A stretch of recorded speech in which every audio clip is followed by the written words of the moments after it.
traffic jam or boycotters, they'll all be in here for a key game in the AFC West. Well, they almost must win it. There's no question about it. The Denver Broncos right now 7-5 on the year, and of course Oakland 8-4. San Diego, the players down there with a win over Philadelphia yesterday. We're looking on tonight, and a win by Oakland, and they'll move back into a tie with the San Diego Chargers AFC West. So both these teams in the AFC West. Set to go. Chris Barr will bang it for the Oakland Raiders. Deep is Brunson. The Denver Broncos takes it on the short hop. Does Brunson? Running room and moves out over the 25-yard line. And let's meet the offensive unit of the Denver Broncos. We talked about Craig Morton, the 37-year-old veteran. He, of course, is the quarterback. And as we look at the setbacks, you have to reflect over the injuries that have plagued Denver for the year. They have not had one running back that has not missed at least 2 games. Offensively, Claudia Minor missed a couple of weeks ago, breaking a long-time starting streak. And tonight, they are going to be without the services in all probability of number 25, Haven Moses, the veteran wide receiver. They are coming with, well, basically a rookie, Steve Watson, number 81. 1st and 10, and Morton to the air. Feels the pressure, tries to go deep, and his receiver down there turning back was Steve Watson, and Craig under pressure, stepped back in, just released the ball. No Bronco receiver in the area. Defensively, and you'll see some situation substitution tonight. You'll see a lot of these 3 up front, but you'll also see Willie Jones, Cedric Hardman on the pass rush. Those are your linebackers, and they've got a great performance this year out of Randy McClanahan and Matt Millen, the rookie out of Penn State. Your cornerback, well, Monty Jackson will not be out there, not at least to start, of right corner. Dwayne Osteen, picked up from Rams early in the year, is at right cornerback. He wears number 35. 2nd down and 10, the ball just over the 25-yard line. And off goes to Dave Preston, and Dave Preston to the 30-yard line, where it'll be 3rd down and about 6, and you'll see the substitutions come in on the part of the Oakland Raiders as they begin to think in terms of pass.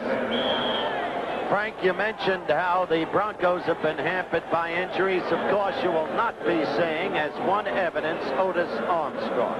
Out for the rest of the year, injured reserve, maybe the whole career over because of potential damage to the spine that could result in paralysis. Cedric Hardman, Willie Jones, defensively for the Oakland Raiders. They're the designated pass rushers.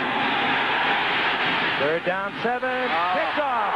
Taken there by Burgess Owens, the free safety, as it was deflected into his arm. Burgess Owens scrambling around. A flag is down as Owens gets the turnover, returns it down to the 42-yard line of Denver. Again, there is a flag down. It happened, however, after the interception, and Burgess Owens, who acquired from the Jets in offseason, has filled in nobly for an injured Charles Phillips, who was expected to play there. Owens, of course, was a 1st-round draft choice by Weave Eubank when he was coaching the Jets a number of years back. He became defensive captain of the Jets. They became disenchanted with him, traded him for a mere 6th-round draft choice who walked off the Jets. But as we listen, here in the run back, number 53 of the receivers, 1st down. To finish the story, the Raiders feel that that man, Burgess Owens, has been a steadying influence in the backfield and is a team leader. One thing they know is a great one-on-one tackler. 1st down and 10. Rod Martin defensively clipping for Oakland. They move the ball back to the Oakland Raiders 43-yard line. 1st and 10. Kenny King, another Raider who was acquired this year from the Houston Oilers and has performed great. Gets a couple of yards. It'll be 2nd and 8 as we look at the offensive unit. We told you a little bit about Plunkett. It's a great story that will develop during the course of the game. Many thought he was washed up. We talked about it before. Wide receivers, the speed man, of course, Cliff Branch, and the man who works underneath so well, Bob Chandler. And, of course, the veteran Raymond Chester at the tight end. Of course, Dave Casper, traded several weeks ago with the Oakland Raiders to the Houston Oilers. They have a lot of acquirees to the Oakland Raiders, and they have done well with them. 2nd and 8, safety blitz, picked up, and it's a running play to Kenny King. Well, that's what happens when you go with the blitz and you get the running back through the line of scrimmage. And Kenny King, 1st down, Oakland, down to the 43-yard line. And already you see the statistics start to show, and as I mentioned earlier, defensively, Denver has had a tough time against the rush. And let's meet the front 3 that we'll see. The Denver Broncos 3-4. We'll see substitutions, of course, there. And they, too, have had many troubles at their linebacking position. Bill Rizzo out for the season. Bob Svensson, a great linebacker, has not been able to play all year long. So first down and 10. The Oakland Raiders. And the football out to Mark Van Eegen. And Mark Van Eegen making his 101st start for the Oakland Raiders. That's his 101st consecutive game he's played for the Raiders. Gets up for a gain of about 3 or 4 yards. Look at his stats. 572 yards coming in here. By the time the season's over, he'll have about 800, 900 yards. He's been doing that almost every year. I think Van Eegen may be the most underrated player of the Oakland team. Durably is, and he always shows up to play. Give Van Eegen 5. We'll call a second down and 5. The ball at the 38-yard line. Hand off again to Van Eegen. He pulls forward for maybe a yard and a half. It'll be third down, and, well, we'll call it a long 3. In all probability, the passing situation, although you never know how Oakland is thinking because they know about those defensive stats of the Denver Broncos. They have not done well against the rush, 12th in their conference. So on a long 3rd and 3, they may keep it on the ground. Out to the right goes Bob Chandler, the 10-year veteran. Acquired from Buffalo in offseason. He's been brilliant. To the left is Cliff Branch. Van Eegen tries to turn back inside, saw an opening, does not get the first down, and he's piled up right at the 35-yard line. Randy Gratishar, and you can almost call that name for the Denver Broncos on any running play. He just is something very special. Plays hurt. We saw him last year, Howard, as you know, in the final game of the season against San Diego, playing with a very bad hand. He had surgery then. He, of course, had rib problems earlier in the year. Literally won the Cleveland game for Denver with a 93-yard interception return. Randy Gratishar, here comes the punting unit for Oakland. A little surprised at that. 35 yards out. You think, I guess it's early in the ball game. Well, Ray Guy doesn't always punt. This time he will angle for the sidelines. Oakland playing it very conservative. And ball being marked. Not necessarily a good kick by Guy at the 15-yard line. The line of scrimmage, however, was up at the 35-yard line, a 19-yard pickup. Oakland, Alameda County Stadium. We'll be back in a moment. Started with the Cowboys in '65, with the Giants for a while. In the past 3 years, he has taken Denver to the playoffs. This is Dave Preston over the left side. Preston for a couple of yards out near the 19-yard line. Give him 4. It'll be second down and 6.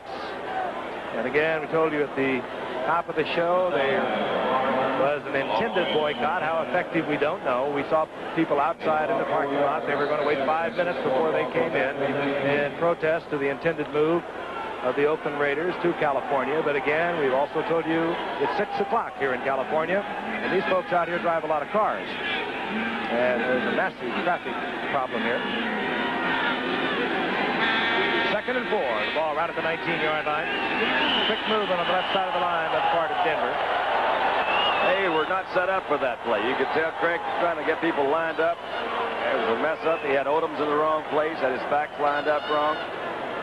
And talking to Craig before the game, he felt that they were going to try to take advantage of Oakland's, I guess you'd say, specialized defenses. They have so many people they bring in situations. And one of the ways that they were trying to do, they haven't done it yet, was to call 2 plays at one time. Well, I'm still puzzled by Oakland's last series when they blew a big opportunity. It seemed to me that Plunkett's play calling was tentative and over-conservative because he calls the plays for Oakland, not from the bench. It needs a call. 5 yards, second down and 11. The ball inside the 15. Rob Lytle to the left side, and he's piled up there, stacked up by basically what is the pass rushing defense. Dwayne Osteen from his right cornerback came up, turned it to the inside, and there were a lot of black jerseys right there to meet Rob Lytle, one of those Bronco running backs that has been in and out of the lineup this year because of knee problems. And Big Dave Studdard, who's an offensive tackle, they've not been particularly pleased with off and on. And that time they had Dave back in that backfield, which caused Lytle to go a little bit to the outside. The play never had a chance. Third down and 14. And keep your eyes on number 90, Willie Jones, and number 86, Cedric Hardman. They couldn't care less about any run possibilities. They just go for the quarterback. Craig knows that also and goes out to Rick Upchurch. Turns the corner. Hey. Went out of bounds. And he steps out of bounds finally out at the 42-yard line. Burgess Owens made the stop out there, but this man is Mr. Excitement when he has a broken field. He gets the first down and gets the Denver Broncos out of trouble. All right, quick, you see that Upchurch comes from the left side of the formation. It is a swing pattern. Nice play to the outside. That was Lester Hayes came up. Good move by Upchurch to the inside. This play had a chance, looks like right there.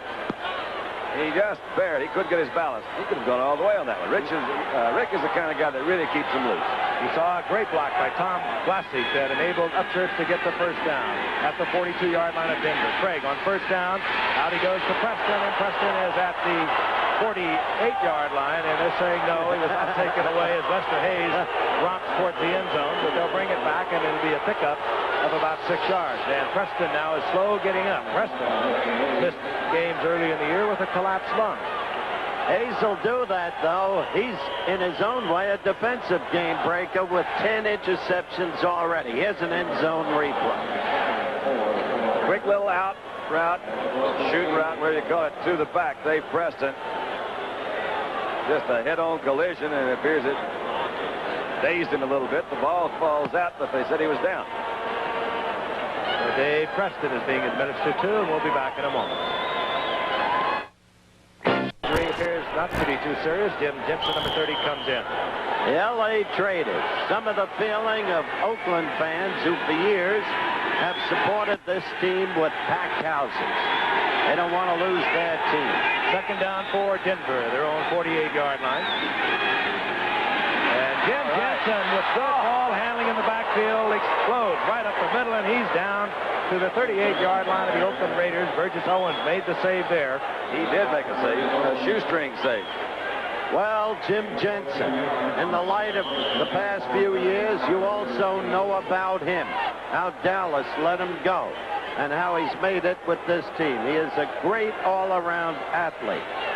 Yet, in the Landry system, there has been a predisposition, and this is not criticism, of big backs in his system. First and 10 at the 38-yard line of the Oakland Raiders over the middle to Jensen, and Jensen is down to the 32-yard line. A pickup of about 6. It was Matt Millen, the rookie out of Penn State, who has performed so well. As you can see, Craig gets the body together, pops it back up. Yeah, Rod Martin let him have a pretty good hit. Linebacker came in. Shot there of Matt Millen. You know, this young man is really going to help to the Raiders. They lost Steve Nelson, who was activated again, by the way, early in the season. They lost Monty Johnson, a great linebacker. Matt Millen, a rookie out of Penn State, a second-round pick, was a defensive lineman there, and he has really performed well for the Oakland Raiders, considering the loss of 2 key linebackers. It's second down and 4, 32-yard line. Jensen gets the call, and he bowls up close to a first down inside the 27, and he'll have it. He can do it all, Jensen. You saw him first with the run for the first down, then you saw him with the catch, and again with the run for the first down. Meantime, Craig Morton is directing this team beautifully. I remember back in '65, Morton came up with a group, Dandy. Joe Namath, Munson from Utah State, and Otto Graham was coaching Washington at the time. And he said, you know the one I like best? Morton is the purest passer. He can throw it. First and 10. If Morton has been doing the scouting report, he'll put it in the air. Oakland plays the run on first down.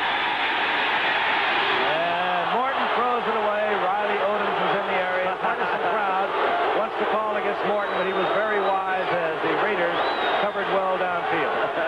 Craig said, I had a hitch in my get-along. I didn't throw that thing away. It just popped on me. He actually did have a Jim Jensen open to the other side. It was intended to be a screen out to Riley Odoms. It was read very well by the Oakland defense, and Craig just grounded it.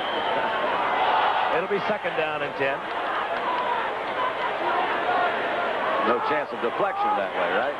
First bounces don't count. Would have been hard. 6.5 minutes remaining in the first quarter. John Keyworth in now, number 32, set back for Denver. Flags are down. You saw the movement. Over the middle, and it's complete. It's Upchurch, and Upchurch has yardage for the first down, but again, a flag is down at the line of scrimmage. Well, it appeared that Oakland was offside, but it may have been induced. As you see, it was. So that gain would which would have been a first down down around the 15-yard line, will be called back, as indicated by referee Red Passion. Going back. Oakland tonight, and we're going to be in Houston on Thursday night, and that's going to be a dandy. The Steelers against the Houston Oilers. My own hometown. And a week from tonight, we'll be in Miami for New England against the Miami Dolphins. Hey, that Pittsburgh-Houston game, though, that's putting it all on the line down there. It was just about a year ago, Pittsburgh at Houston, that Love Ya Blue was born, and you'll see it again Thursday night. I'll tell you, our congratulations to the Cleveland Browns. They're on top of that AFC Central with a win over Houston yesterday.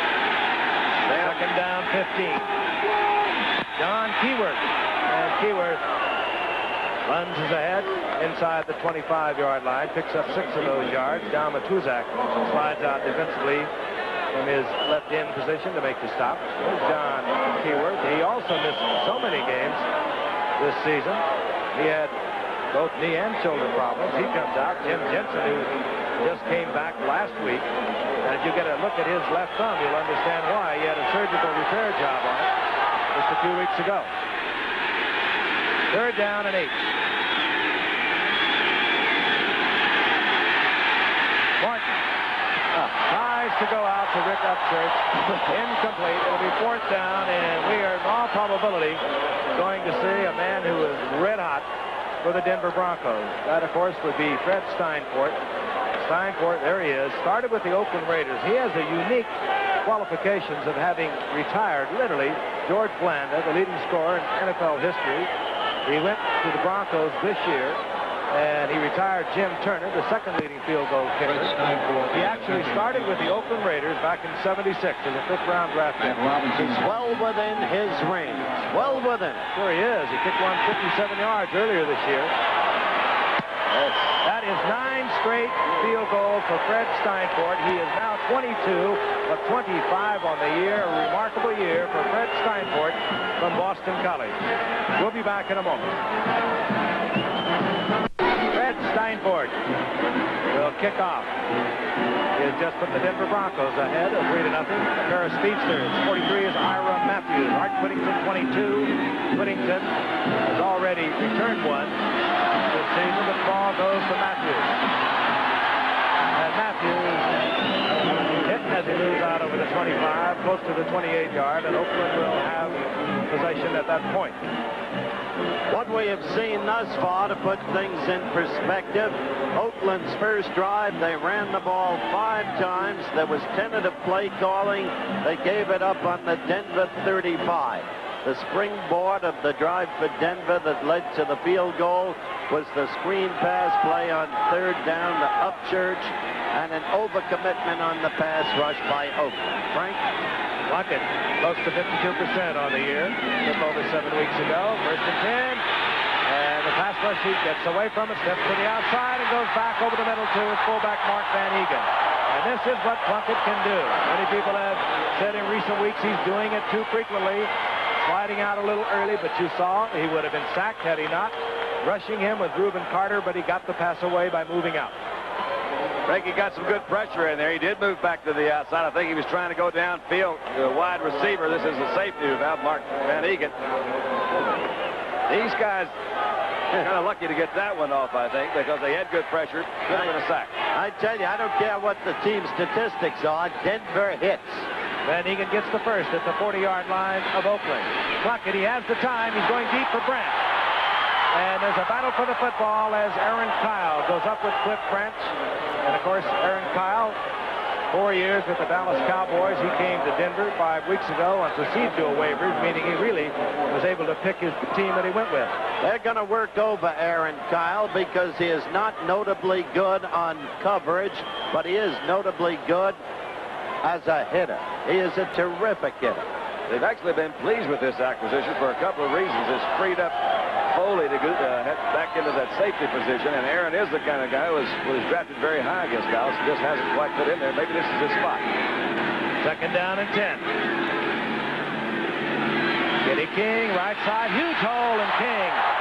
It bounces off the tackle of Steve Foley, but he gets the first down. He's inside Denver territory, and what a bargain this man was.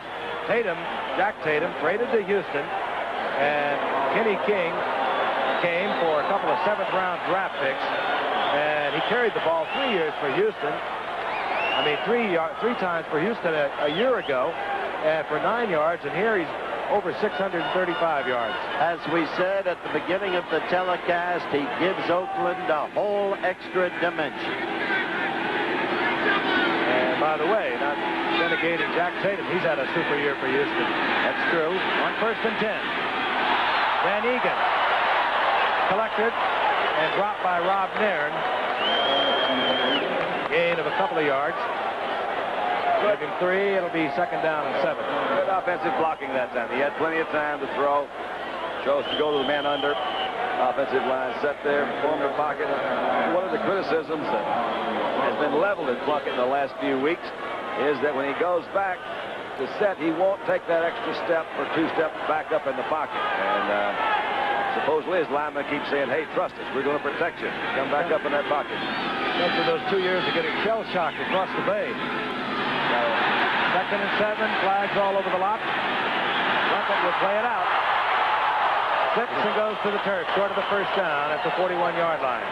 We saw Greg Boyd was the guy that jumped off sides, and how many times you see the guy that jumps off sides, the guy doesn't do anything after he gets over there. What he did is get off sides and didn't get a good pass rush either. Denver is claiming inducement, and they're right. Well, I sure didn't see it. And it'll bring the run of Jim Plunkett back. That hurts Oakland. Down will remain the same, and we will have a 3rd down and about 12. We'll have a 2nd down and about 12.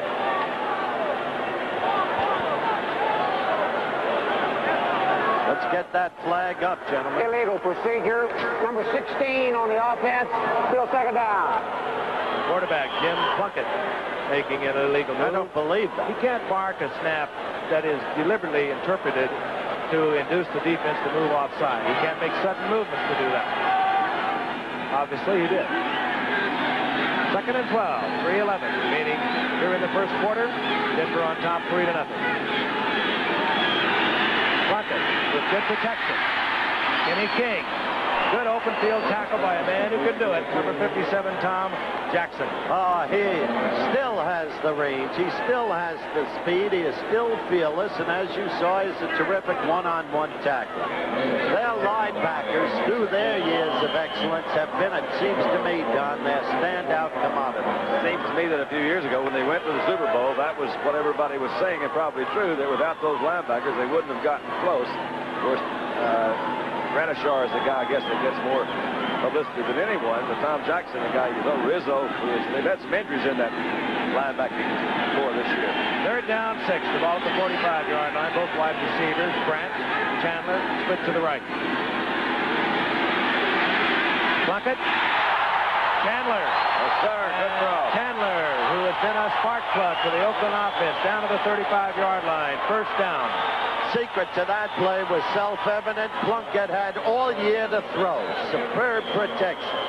He did. You also got most of the receivers are over on this side of the field. He's got Chandler faking to the outside, coming back in across the middle. Foley's there on him. So they cleared out a zone here, but you're right. He had time to throw. Good route by Chandler, though. He came into the outside, got open over the middle. Chandler from Buffalo in a straight player swap for Phil Villapiano this year. 1st and 10. Plunkett, Branch, complete. And Branch is taken quickly by Tom Jackson, thrown forward, however, close to the 25-yard line, about a yard short of another Oakland 1st down with 1:25 and the clock moving, remaining the 1st quarter. The quick out, the quick sideline, that's what he should have thrown in the very first series Oakland had in this game.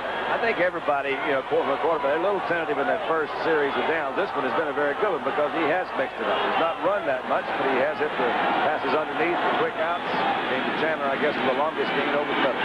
Chandler, wide side of the field to face Louis Wright defensively for Denver. And this is Mark Van Egan, and again on the blitz, Oakland's offensive line opens a big hole, and Van Egan down to the 23-yard line. 1st down, Oakland. Randy Gradishar made the stop.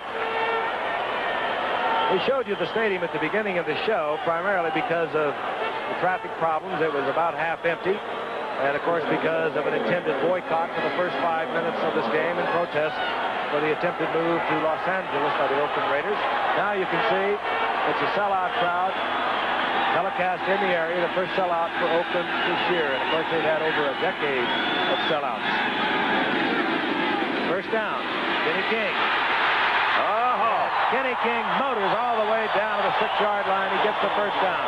Oh, did you see him accelerate through that hole? Wet. He did that, but he also, one of the few backs, he got out to where the hole was very quick, too. Watch this. Van Egan is leading. Kenny goes to the outside. Now he sees this thing begin to form. A good block right there by Van Egan on the outside. Just give him a little daylight. Coming right back in. He is a good back. He's a good back. And the crowd applauds as they rise to their feet. The quarter expires here in Oakland, California. We'll be back with second quarter action in just a moment. The signs speak for themselves, Frank. Some of those who were outside. Their feelings are understandable. The matter too complex to be detailed legally during the course of a game, and that's no cop-out. The courts will decide. First and goal to go. The Oakland Raiders are down 3-0 as we begin the second quarter. Plunkett hands off. Kenny King hammered right there at the 5-yard line, and he'll make about a half a yard out of that. It'll be second down and goal to go, and those are the first quarter stats. And they show the superiority overall, minor though it is, of Oakland, particularly in total yards and time of possession. Right now, I don't understand that last call. I go with a pass on first. Well, of course, the one that got him down there was Kenny King that went to the outside. Granted, a different sort of a defense. I think it does the team good if they can take a ball in via the run, but well, let's see what he does this time. Second and goal. The ball just outside the 5-yard line. Play action. Wide open. The wide open, and Plunkett dribbles it out. Tripped as he came back. Tried to get it out. Man was wide open. Derek Ramsey in the end zone. He was so wide open, it was like somebody missed an assignment. However, that could have been the linebacker that we saw wrapped around Plunkett. I think Plunkett gets tangled up here with his play action. There he is with Van Egan. Yep. That was just pretty good first pressure in there. He threw it right in the middle. You can see the Oakland player way behind. Lucky wasn't intercepted. That was, Marsh Bradshaw was the guy that came out. So you now got a third down and 5. That play action won't work nearly as well now. Third and goal. Brent, the one wide receiver, splits out to the left. Raymond Chester, 88. Derek Ramsey, 84. They're the two tight ends, and they're in close. Plunkett, and he'll be sacked at the 14-yard line. Good coverage downfield defensively for Denver. And who got there was Bryson Manor, number 66. I thought there was that. I guess it was Tom Jackson that was looking like he was beating the bongo drums on. That was not, to put it mildly, a very impressive series for Plunkett. It was until they got down to the 5. When they got down there and that first play, then they started sputtering. He did make a mistake coming out to the outside.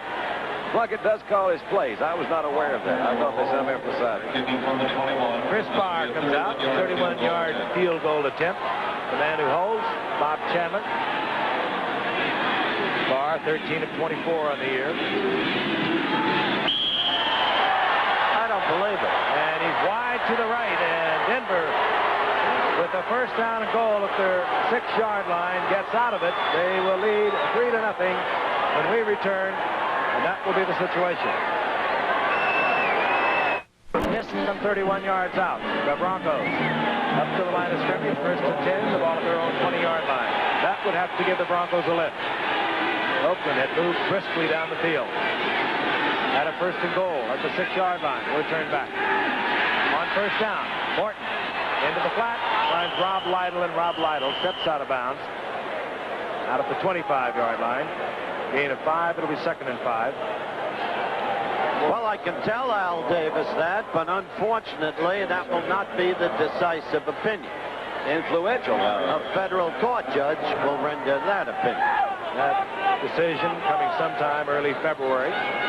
But my position on franchise removals has been established since 1970 before the Congress. I'm against them unless there's economic distress. Second down 5. Up the middle goes Jim Jensen, and Jim Jensen finds a crowd of Raiders there, gets a yard and a half out of it. It'll be third down and third down and 4. Now they mark it out over the 26, so call it third down 3. And the changes take place wholesale as Oakland sends in their pass rushing unit. Cedric Hardman comes in, Willie Jones comes in, and Otis McKinney comes in the secondary. Dave Preston comes back into the game for Denver. Preston 46. Martin had the time, fired it behind Jim Jensen. Fourth down, we'll see the punting unit. Jensen was open there, too. It was a late move, you see. They went into the 4-man rush. Pretty good blocking this time.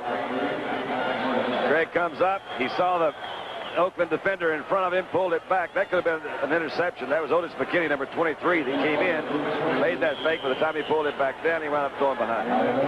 Luke Prestridge, 43.3-yard average. There's Ira Matthews for Oakland, but Prestridge second in the AFC behind the Oakland Raiders' Ray Guy in punting. Prestridge doesn't turn it over, but he gets it to Ira Matthews at the 32. And huge opening for Matthews. Look out. Matthews with a brilliant return to the 36-yard line, and Prestridge, the punter, had to make the save at that point. And no flags on the play.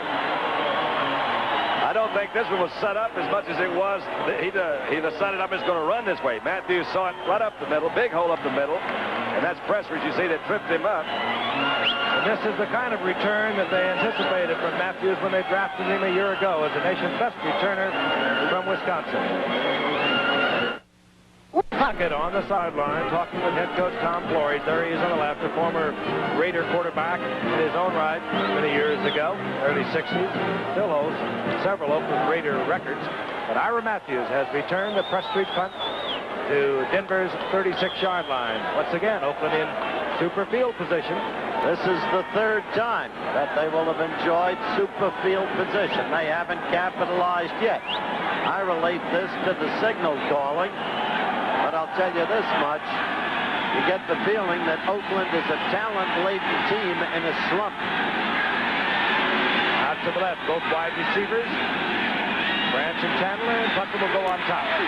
Plunkett will go down at the 47-yard line, and the man that got in there, number 75, that's Rulon Jones, the rookie, first draft pick for the Denver Broncos this year. That's his 8th sack of the season, and he's been spectacular. They got him in the second round because they didn't have a first pick. He really has been spectacular ever since he began to get his shot. How quickly Plunkett got them out of good field position. Jones, a rookie out of Utah State, big man, 6'6", 260. And the loss is all the way back to the 46, second down and 20. Plunkett again. Boyd pressures Plunkett. Plunkett looks over the middle, and he finds his setback King, and King gets it back to the 35-yard line. And they'll mark it at the original line of scrimmage, and it's going to be third down and 10. Rulon Jones is working on big Art Shell, whom we've seen many, many times. Art is so big, pretty easy for him to handle most of them. Interesting thing happened with Art Shell. Bob Trumpy on NBC said last week that Shell, on passing situations, was giving it away, was dropping back to have more time for the pass block. Shell vigorously denied it. Watch it. Third down, 10. Art Shell, number 78 for the Raiders. Plunkett. Chandler on one that could have been caught, however, it was high, and it'll be fourth down. It was high, but he slightly mistimed his jump, and that's what did it. He was sure wide open in there. It's a pretty good route. You see him working on Louis right, make to the outside to the inside. Louis was a little late in reacting, slipped down some too. He did mistime it a little bit. That ball was out there. He had both hands on it, I think. So Chandler would be the first to admit he should have had that one. Ray Guy leading the AFC in punting. Trailing, but moving up closer to the Giants' Dave Jennings. Dave Jennings leading the NFL. Just under 46 yards through 12 games. Bill Thompson settles in as safety for Denver, but they're anticipating the out-of-bounds effort on the part of Ray Guy, and that's what they get. And they got a did they go? Nope. They're saying into the end zone. It'll be a touchback, and boy, that was close, but the official right on top of it. Ray Guy doesn't like it at all. So we have 11:39 remaining here in the first half. Denver leading 3-0. Around here. On the other side of the coin, they are 15-1-1 on Monday nights, the Raiders are. And the record shows that over the past 15 years, they've got the best record in professional football. They've got Church.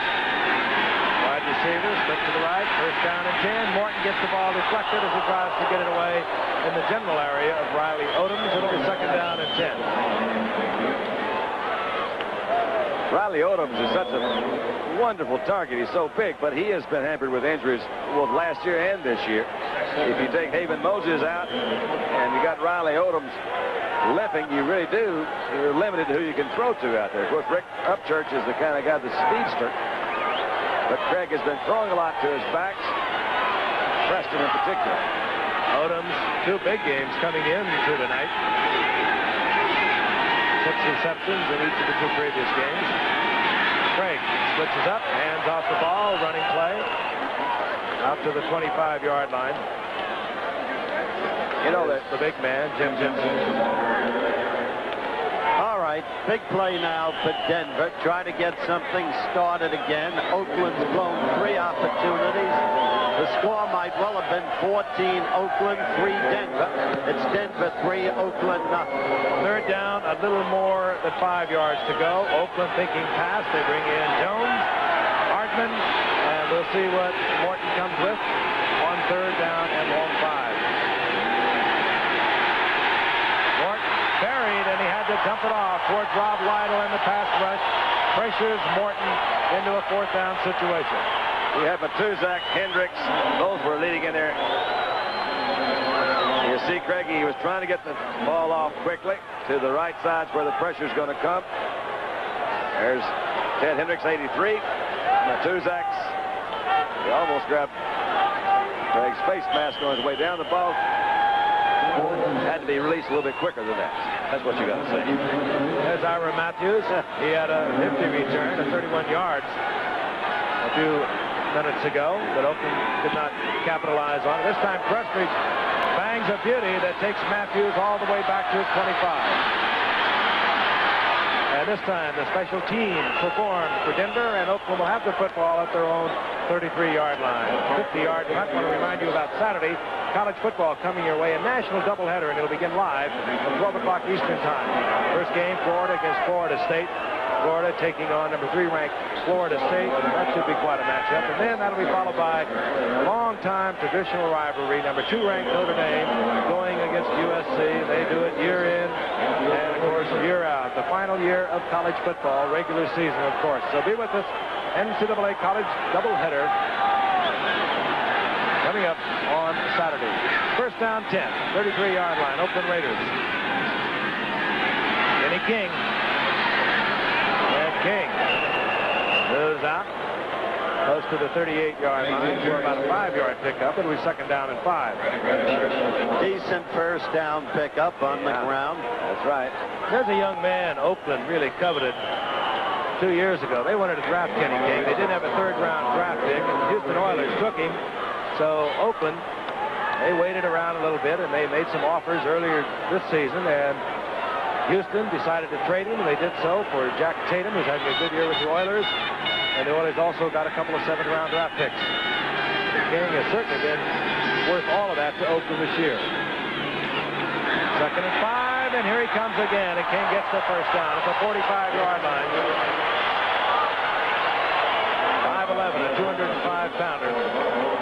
Well, they've certainly shown the ability, Dan DeRue, to move the football downfield until they get into scoring range. They had a wonderful drive prior to this one when they moved down to the 5-yard line, doing just what they've done here. They let Kenny King run a little bit. They hit some short passes.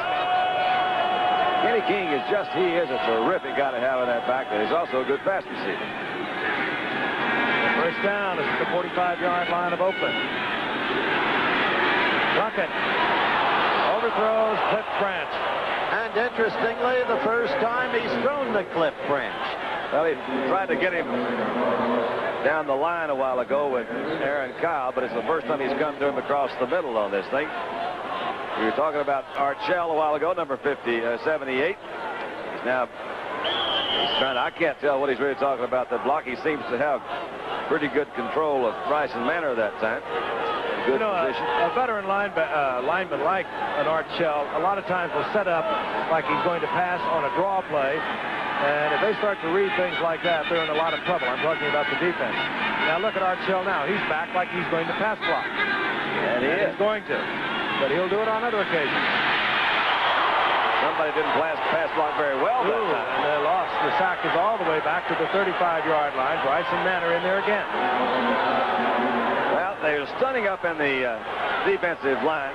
But look at Jim. His feet kind of freeze here a little bit. I was mentioning earlier. All right, he sits right here.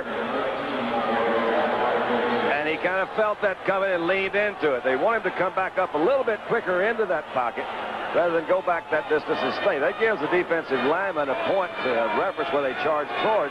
If the quarterback moves up a little bit in that pocket, they have to adjust that route. Oftentimes throws them off, saves the quarterback a pretty good hit. Third down. You saw how much? 19 yards. Oakland from the 36-yard line. Pressure on Plunkett. And he gets out of trouble. He can't find a receiver, however. Hangs it up, and this one will be fought for at the 40-yard line. It was intended for Bob Chandler. Tom Jackson and Steve Foley were right there with him, incomplete. But Cliff Branch was all alone further downfield. Couldn't throw it that far. He had already lost enough yardage back on the other side. And he was busy. Yeah, he was busy. He was back there doing some things. You see those guys picked off an awful lot because when you wait that long to throw and throw that deep, you've got an even break now for the defensive secondary or linebackers and your offensive receivers. There he is, the all-time leading punt returner in the NFL. He replaced the late Jim Tunnell only last year. But he did it, you believe, in 6 years. Ray Guy will kick away. Let him out now. Keep it up. Keep it up. Fine drive by Ray Guy. Rick Upchurch has to watch it. And it trickles out of bounds at the 11-yard line. And while that was not a thing of beauty by Ray Guy, you have to think it was also intended. Superb athlete, Ray Guy. Great punter. We'll be back. Took over as a starter some 6 weeks ago. This is his 7th start tonight. He had won a couple of games in relief with Matt Robinson, the early starter for Denver. Bailey, Cleveland, and Washington. And on 1st and 10, Morton hands off to Jensen, and Jensen out to the 15-yard line.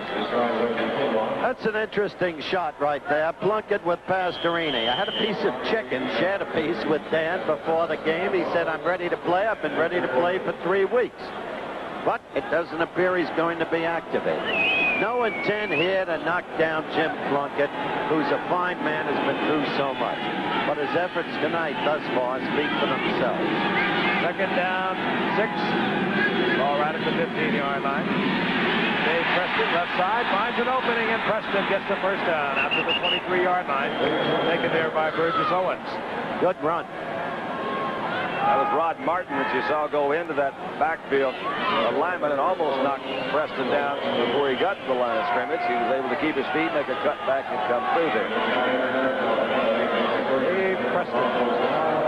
Again, missed 4 games with that collapsed lung earlier in the season. They take it up early in this game, but as you can see, back in, performing well for the Broncos.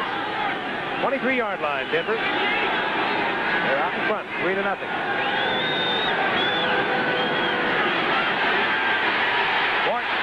Just does get it away and throws it behind Dave Preston, but Morton is buried once again.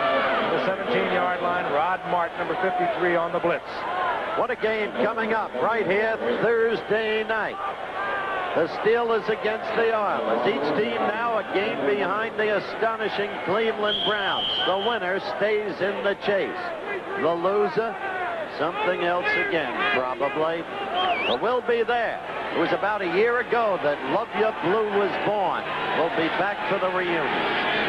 Morton now incomplete on 6 of the last 7 attempts. Play action and puts it up in the air over the middle, and it's complete to Ron Egloff. The second tight end, and Egloff up close to a first down. Again, dependent upon where it's Martin. Out around the 34-yard line. 1st and 10, Denver.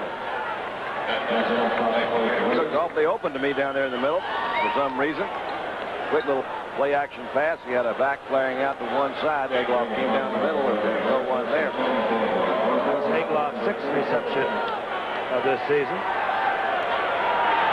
Four-year man out of Wisconsin. First down, 35-yard line of Denver.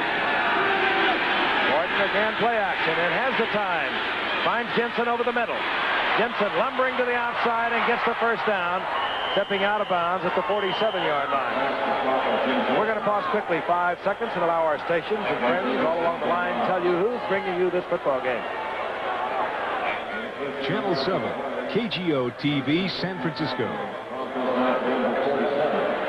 Oakland trailing San Diego by a half a game in the AFC Western Division. A win tonight, and they move into a tie. San Diego 9-5, and of course Denver 7-5 on the season. And they, of course, would love to win tonight and move into a tie with the Oakland Raiders, a game behind San Diego. And if they don't win, well, they could start to really be concerned about the playoffs. On first down, Jensen gets the ball and moves over the left side out close to the 49-yard line. A gain of a yard and a half. It'll be second down and 9. Well, you had a look at one of the great players ever to play this game, a brief look at Gene Upshaw, 63 for the Oakland Raiders.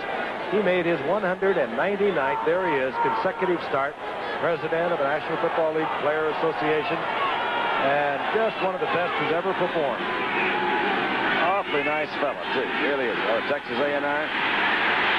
Morton. Oh, man, they're hitting him. Hammered again. And again, defensively, moving in was Ted Hendricks, who roams around back there as a linebacker, but he always seems to be around the action, and he has been for so many years. He can kill you. We gave him the game ball 2 weeks ago in Seattle. What he does, really, he uses that unbelievable height. He's got great quickness. They get him at the line of scrimmage. He'll make a break from that blocker and then can move back in and pick up the speed to get back at the quarterback before he gets back there. I think he's really one of the outstanding linebackers because he does play like a defensive end a lot, too. Just a great sense about where he is. Third down and 8. Upchurch on the sweep, and Rick Upchurch with that blazing speed, and he's close to a first down at inside the 43-yard line of the Oakland Raiders. Upchurch is the guy that does have the speed on the team. None of the backs have anywhere close to the kind of speed Upchurch does. They've used him, I think, wisely this year. Occasionally, like we saw earlier in the game, a little flare pass where he starts from one side of the backfield, goes to the other. That was a little reverse. But Red Miller, give him credit for Red Miller using what he got. There's a Raider coming off the field, and it is a shaken up Mike Davis, who has been a superb performer at strong safety for the Oakland Raiders this season. There he is. It's amazing the way Morton is manipulating this team. On 2 plays ago when Hendricks all but got to him, it was astonishing to see him get the pass off when he was about to take the hit. Upchurch gets the first down inside the 43-yard line of the Oakland Raiders. 5 minutes remaining in the first half. Denver has the only points on the scoreboard. 41-yard field goal by Fred Steinfeld. They lead 3-0. Watson in motion for the Broncos. Morton sidearms it out to Preston. Took his eyes off it. Incomplete. Exactly what he did. Second down and 10. There's Preston. Of course, we mentioned the loss of Otis Armstrong, who's retired because of a congenital spinal column problem that was discovered when he was hurt a couple of weeks ago. And all of these running backs for the Denver Broncos have been troubled throughout the season, missing at least 2 games. So it's been really a makeshift lineup almost each and every week for Red Miller. Second and 10. Steve Watson in motion once again. Down goes Morton. Submarining and coming up with Morton was the linebacker Matt Millen, the rookie from Penn State, whom we told you was a defensive end at Penn State. Had he had time to throw, had Millen not been there, he had Rob Lytle that would have been open on a deep corner route. Millen is the guy that we talk about as being a rookie. He just wouldn't stay. They blocked him down. From the ground position, he still was able to knock Craig's feet from out from under him. That's the knee brace Matt Millen wears. It's been invented and devised by George Anderson, the head trainer of the Oakland Raiders. It is designed for preventing the injury in sports, the torn or ruptured medial collateral ligament. More on that in a moment. Frank. Third down, 18. Ball 49-yard line of the Oakland Raiders. Flags are down. The Raiders just a little eager, it appeared, unless they were drawn off. Morton still tries to go upfield with it. Wiley Odom worked his way close to first down yardage, but again, flags are down following the incompletion. Matuzak was the guy that finally got in, put some pressure on Craig. He had plenty of time to throw that time. One of the problems, or one of the criticisms for Craig, particularly in the last few years, has been his lack of mobility and not being able to step up into the pocket. He's not what you call real swift back there. He would not be a Baryshnikov for sure. Yeah. You look at Matuzak. He's 6'8", 280 pounds. Too small for the game. Too small. He can't make it. 6'8", 280 pounds. Willie Jones, offsides. He was one of the Raiders that was offsides. So we have a third down and 13. Steve Watson playing for an injured Haven Moses. Put up to the top of your screen. This is Upchurch. Rick Upchurch hurls his tiny body, at least comparatively speaking, down to another Denver first down near the 31-yard line before he's hit by Mike Davis, who's come back into the game. You talk about a quarterback getting the most out of what he's got in the way of talent around him. Morton is doing exactly that. Just to finish up the Matt Millen story, Frank, he sprained his medial ligament in the Buffalo game. They put the brace on him. He has not missed a practice or a game play ever since. That's the knee brace we showed you that was invented by the head trainer of the Oakland Raiders, George Anderson. So it's got great utility, obviously.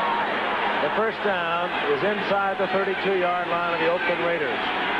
3:20, the clock is moving, remaining here in the first half. Flea flicker, and it absolutely flicks off Morton's hand and flunks out at the 41-yard line. Oakland has the football. That was a flea flicker that didn't flick, did it? I think it didn't flee. Yeah, that didn't flee or didn't flick. I think it was Dave Browning is the guy that comes back in there. You see a blitz, but they didn't want from. No, it's Millen again who's back in there. Millen. I'm sorry, Matt Millen. He's the guy that's back in there. Matt Millen. And Ted Hendricks, we told you he's always around the football. He gets the fumble. So Oakland has another opportunity. They're down 3-0, 3:15 in the half. He forced the flea flicker to flunk. Happy birthday, and Mom. Ted Hendricks came up with it. I mentioned he has played defensive end for Joe Paterno at Penn State, but as a freshman, he was a linebacker, so he knows the tools of his trade from linebacker. Oakland first and 10, the ball inside their own 41-yard line, 3:15 remaining in the half. Kenny King in trouble as big Rulon Jones pursues him and drags him down at the line of scrimmage. He's already a good one. He's going to get better, isn't he? Yeah, he really is. Jones is all right. Tremendous pursuit, tremendous range. He was a great draft pick. He has helped them a lot. We remember, of course, Lyle Alzado left last year. He was the basic pass rusher for the Denver Broncos, and they have not been very successful in rushing the passer, even with the great linebackers that they've had. And Rulon Jones has really picked up in that area for Red Miller and the Broncos. Second and 10. Draw play to King. King breaks one tackle, gets out over the 45 to the 46. Stacked up there. Tom Jackson in on the stop defensively. Good block by Upshaw that time. We were talking about it a while ago. Set from his guard position, came out and blocked on the middle linebacker and enabled him to pick up what yardage they did. Heading towards the 2-minute warning. Third down and 4.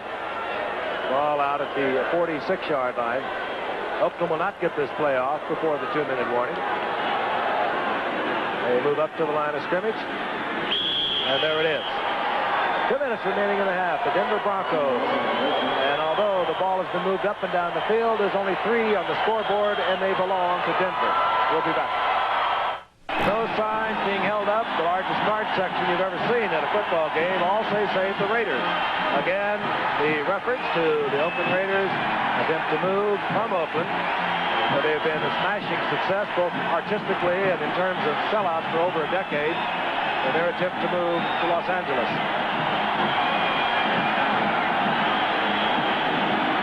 Interesting scene, isn't it? Well, I saw the most profitable team in all of baseball, the Brooklyn Dodgers, move to Los Angeles.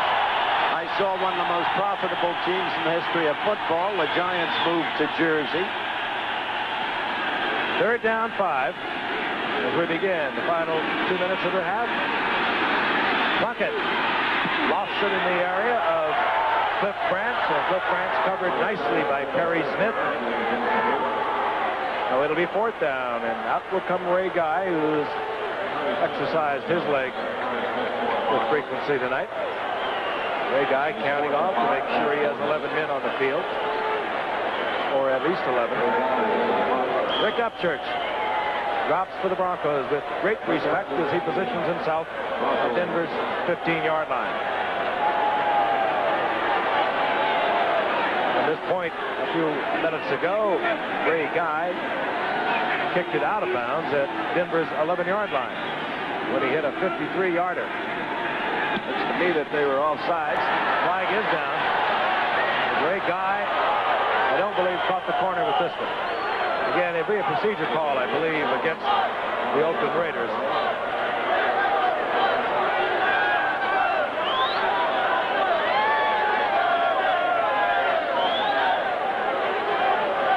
A motion call. We saw the wingback for the Oakland Raiders pull up, and they'll bring it back. Unless that is, Denver decides, respecting Ray Guy, they'll take it at the 20-yard line. I bet you they do, because Ray Guy certainly has the range to put it anywhere. I wouldn't want him to have another shot inside the 20, because he missed it, as he's showing you right there about how much he missed it that time. That's exactly what Denver is doing, and I'll tell you, that is great respect, because they would have backed him up, and Guy would have been kicking from about his own 35-yard line. Save our Raiders. Well, if media people had understood in the very beginning that what happens to one city really happens to all, and if precedents hadn't been established, there wouldn't even be a question.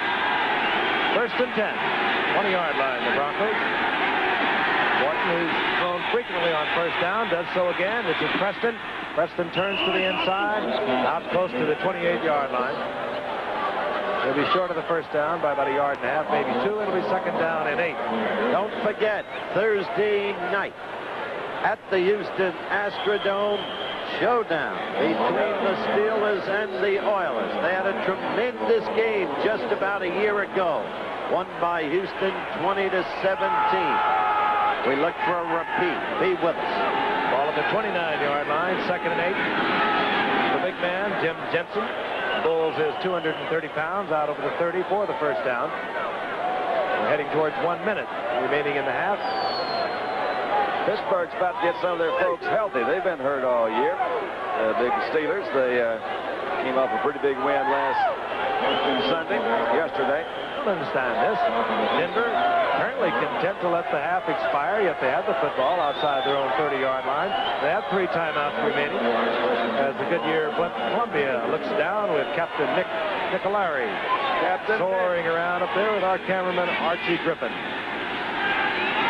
30 seconds remaining in the 1st half. 1st down, Morton shoots the ball out to Jensen.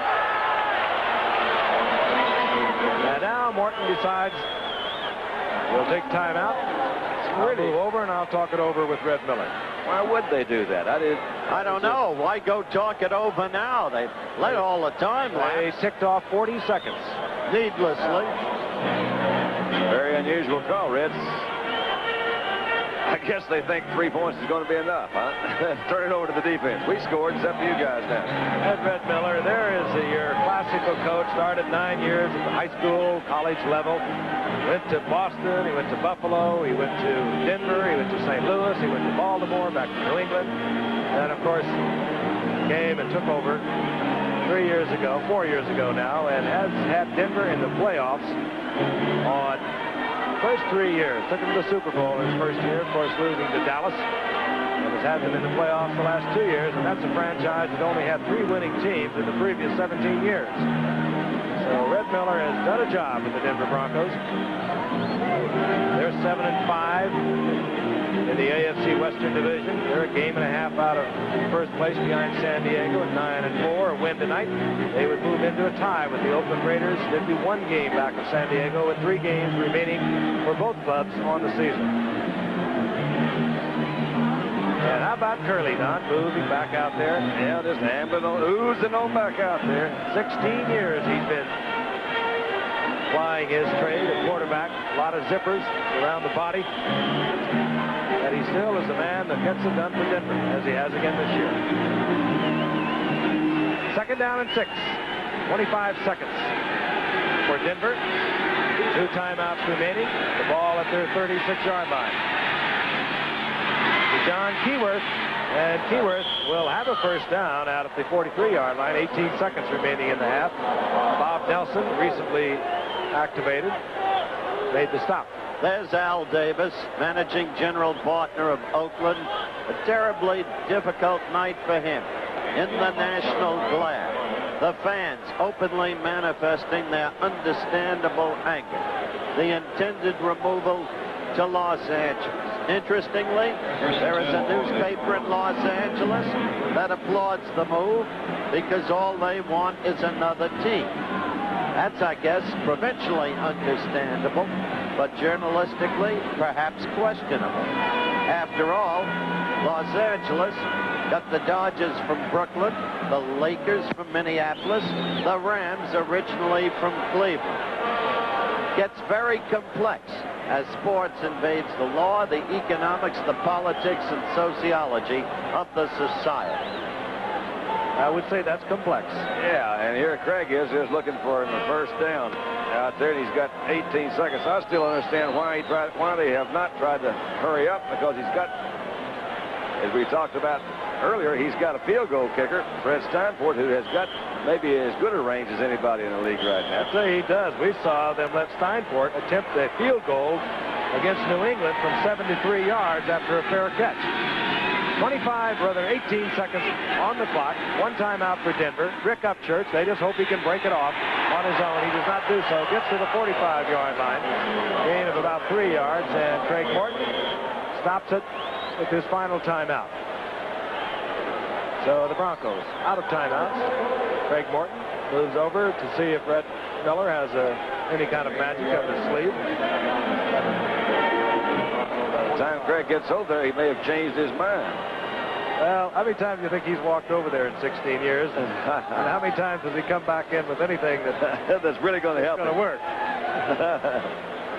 Again, this game's so vital to both these ball clubs, particularly Denver. They would just about drop out of it.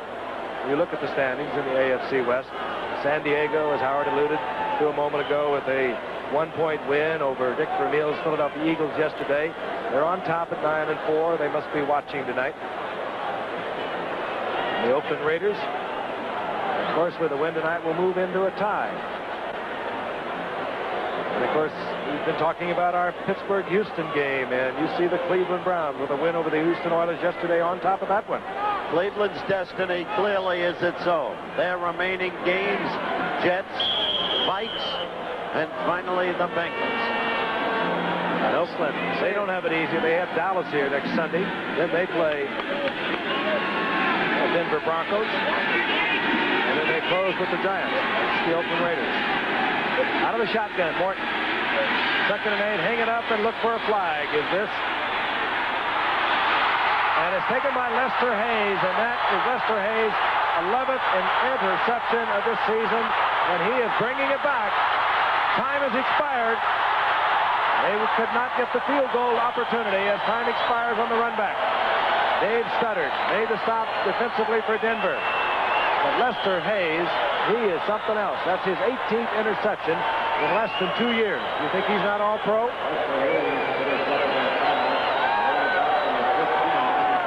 Again, time expired on the run back, so Oakland unable to attempt the field goal. Let's look at it again. It was just a throw it up there in the direction of Upchurch and Watson. Hope you might get a deflection and a reception or get a penalty. And even though time might have expired, you would have on the defensive foul an opportunity for the field goal. Such is not the case, however. And the team moves into the locker room. Stay with us for our halftime highlights coming your way.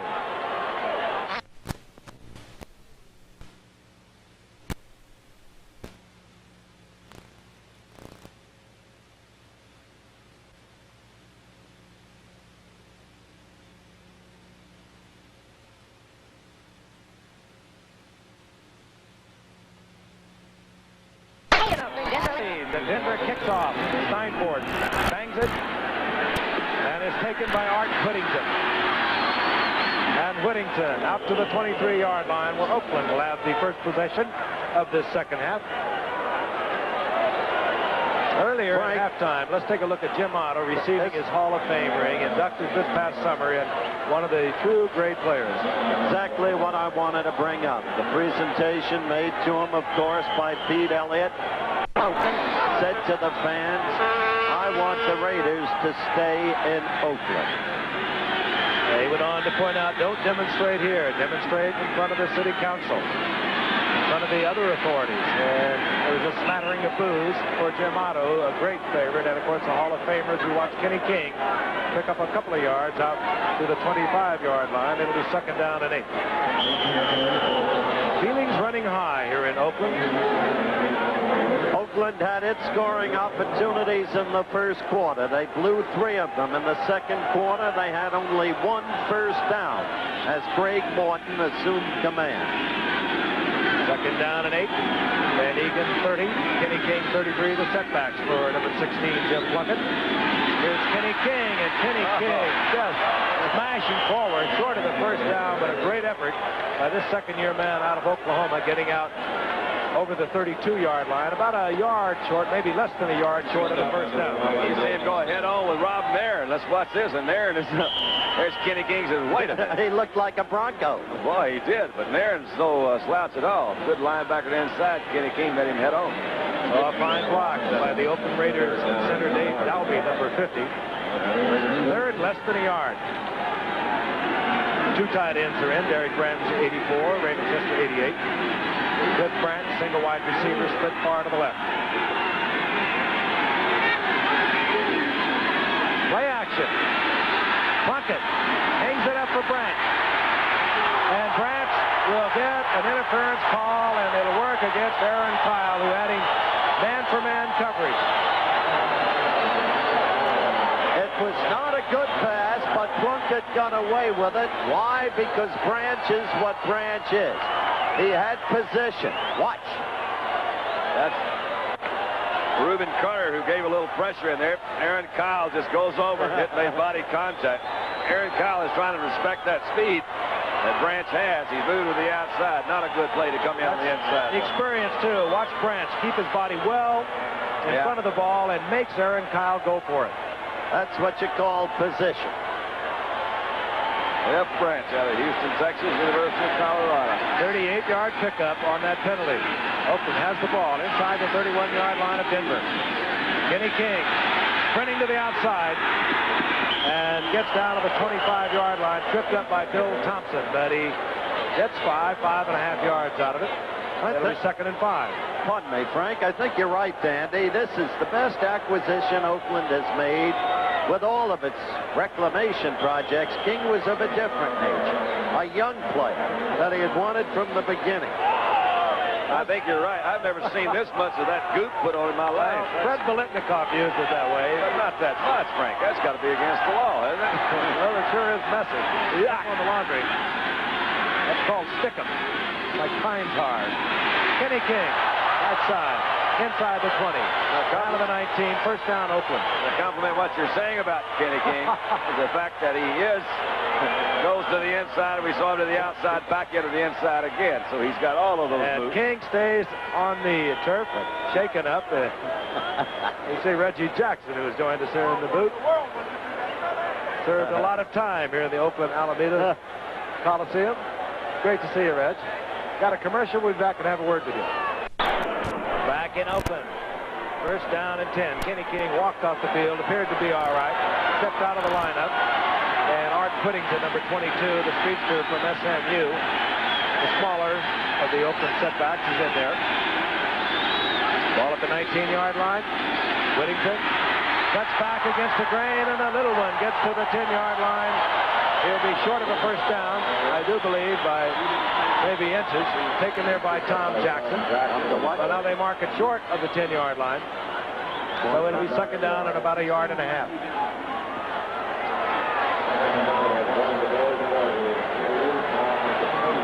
Underway here in the second half. The big play, the pass interference, Aaron Kyle against Cliff Brandt. Oakland has been down here before, however, in the first half a couple of times. They could not get on the scoreboard. Van Egan, left side, gets the first down. Here we are. Here's the big man. And Oakland, a first and goal, the ball near the 8-yard line. Remember, the first half, they had a first and goal at the 6. Plunkett on a rollout. He ought to be able to run it in. He did it. Jim Plunkett rolling out and runs into the corner of the end zone. Tom Jackson pulled him down from behind, but Plunkett gets in, and Oakland is on the scoreboard, and they take the lead. He had Big Joe Campbell. You see Greg Boyd, number 77, read it, but he read it a little bit late. He's trying to come back on the outside. Plunkett says, let's just get it in gear and go the best I can. Number 57 is Jackson, is the guy that makes the move there. Oh, they try to say he didn't make it, but he did. You had to wonder when they were going to capitalize. Out comes Chris Barr for the conversion, and that extra dimension that Plunkett gives the football team, the ability to move around, run the football, has put Oakland on the scoreboard. Oh, he missed it. I don't believe it. First, Chris Barr misses the conversion. Earlier, he had missed a chip shot field goal from 36 yards out, and that makes an interesting set of numbers on the scoreboard. The Oakland Raiders leading the Denver Broncos 6-3. We'll be returning to Oakland in just a moment. Chris Barr hooks it on the conversion attempt. Missing the conversion. Oakland has the lead 6-3. Barr set to kick off. Deep is Larry Brunson, who a year ago was returning kickoff for the Oakland Raiders. As a matter of fact, led the NFL a year ago for the Raiders in this department. This will be Larry Brunson. Brunson hurdles out over the 30-yard line. It'll be first and 10 for Denver at the 31-yard line. We have another special guest Howard wants to have a word with. All right, here is young Mike. Cigars, so I learned from them. Okay, Mike. Good to have you with us. Frank. On first down, Jim Jensen gets around the corner out to the 36-yard line. Jensen with a gain of 5 yards, taken there by Mike Davis defensively for the Oakland Raiders. It'll be second down and 5. Now they mark it up over the 36, so we'll call it second down 4. Test here, of course, is for Craig Morton to reassume offensive momentum in the face of the score just achieved by the Raiders. Rob Lytle comes in for Denver, number 41. Former great All-American from Michigan. Knee surgery a year ago and troubles again with the other knee this year. Second and 4. Denver at their 37. This is Lytle on a screen. Beautiful defensive play.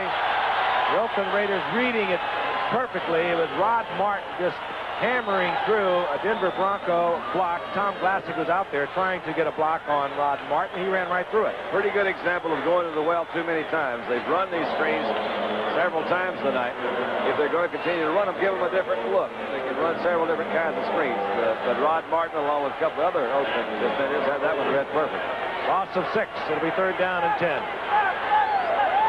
Underway here in the third quarter. Frank Gifford along with Howard Cosell, Don Meredith watching a very important game for both the Oakland Raiders to win tonight.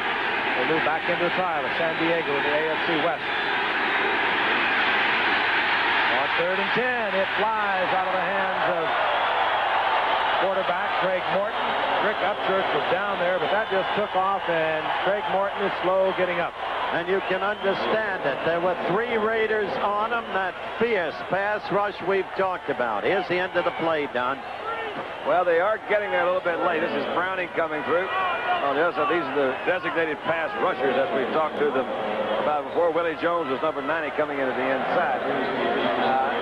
That new penalty is a tough one to call as to when the quarterback is protected and when he isn't. Evidently, that was not one of the times he was protected. Evidently. Press rate just low off the side of his foot, and Ira Matthews watches it roll and trickle closer to the Oakland goal. And now it's thrown dead inside the 28-yard line, and that will be Oakland's possession. We're in the third quarter with 9:03 remaining. Oakland leading Denver 6-3. We're back in Oakland, and the Oakland Raiders now in command at 6-3. Have a 1st and 10, the ball at their own 27-yard line.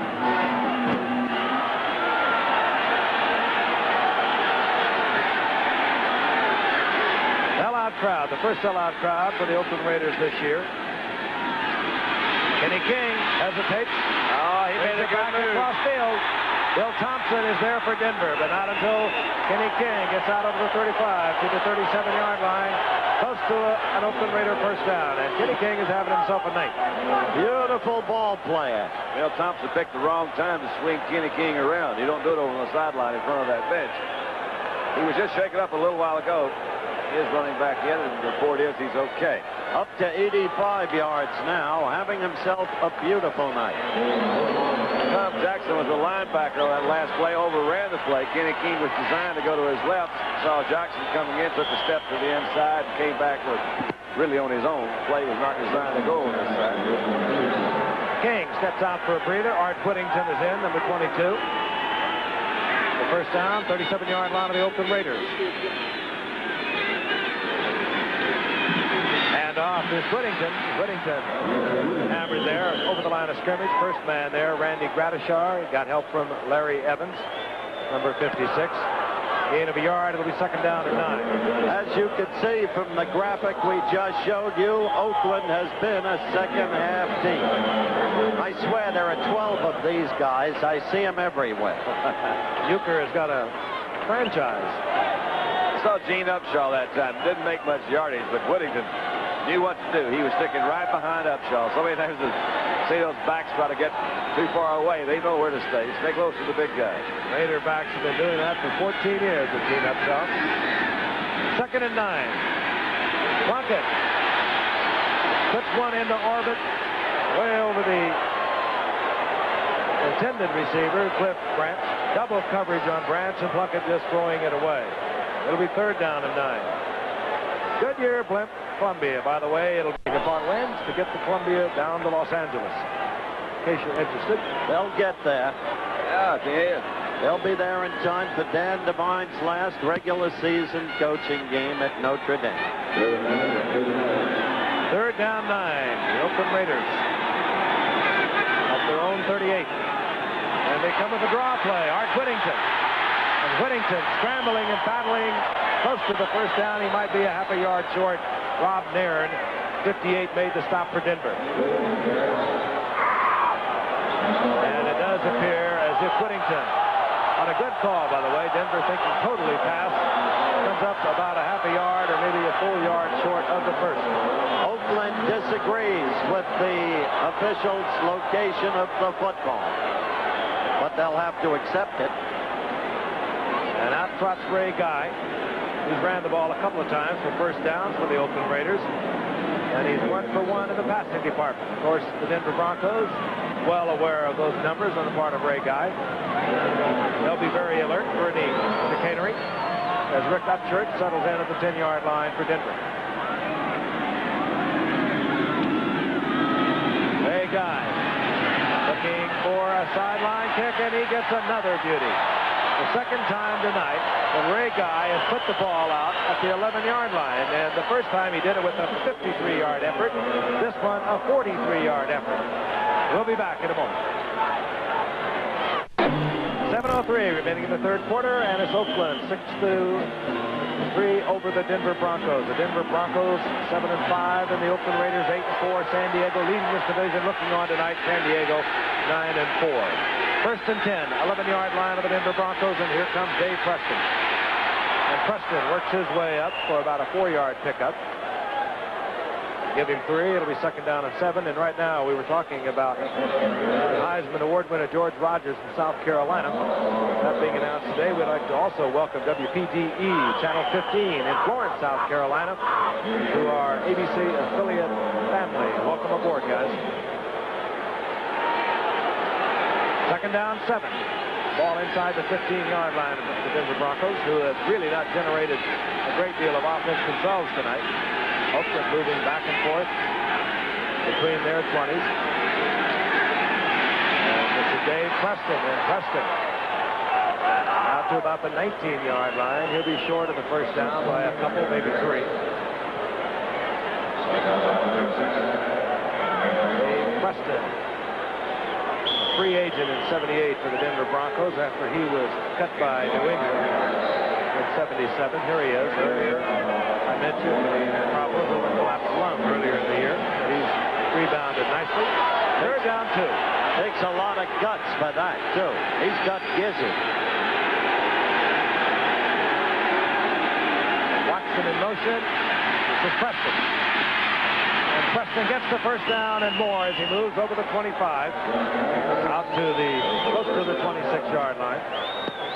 Interesting call, and they had the flanker back in motion coming back in, and instead of going across the line, he stopped in and blocked that time on Ted Hendricks. So even if you get an extra man on Ted Hendricks, you're doing all right. But a very important series as Craig has now negotiated himself into a position where he can begin to operate with the pass.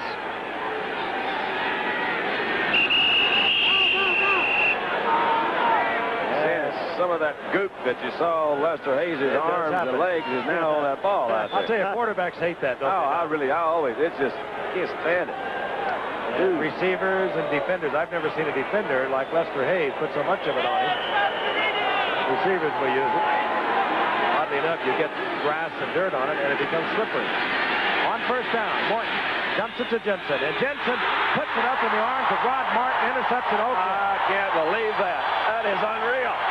Bobbles the ball, and Rod Martin very alert. There, and you see the dejection on the part of Craig Morton as Oakland has great field position inside the 30-yard line of Denver. Well, he had an interception earlier. This is his third tonight, but the first one also went through the arms of Riley Odom, but this one was caught, it appears, by Jensen. Takes a couple of steps, pulls it back around and says, wait a minute, you handle that thing. It's too hot for me. Probably will be ruled an interception because Jensen never had control of it, and that will go down in Curley's record. Of course, Craig unhappy with it. Well, that's really critical right there. Inside the 29-yard line, the ball is marked. 4:54 remaining in the third quarter. Oakland leading 6-3. Plunkett gives the ball to King, and King gets to the 25-yard line. Taken there after a pickup of 3 by Tom Jackson. It'll be second down and 7. There's Rod Martin. He was at the right place at the right time. Well, he's an interesting story, like a lot of Oakland stories. Drafted by Oakland in '77. They cut him. San Francisco also cut him that year. Then Oakland re-signed him that year. And now he's a fine starting outside linebacker. That was, we understand, ruled a fumble. So that one will not go down in Craig's book. Second down, 7. Plunkett. Branch. And Branch taken there by Rob Nairn. And Aaron Kyle also in on the play defensively for Denver. And the game is down to about the 21-yard line. Short of the first down. It'll be third down and 2. Big John Medusa. Too small for this game, as Don said. He doesn't look mean either, does he? 6'8", 280. Let me tell you, he's a great reclamation story. He had a lot of personal problems, cleaned them all up, dedicated now. And he said, hi, Dad. I like that. You don't see that too often. Hi, Dad. Third down, a little more than 2 to go for the first down as Denver is stiffening. Denver on the blitz. Plunkett calmly fires the ball, complete. Art Whittington is there, and it's going to be very close to a first down. Larry Evans came out defensively.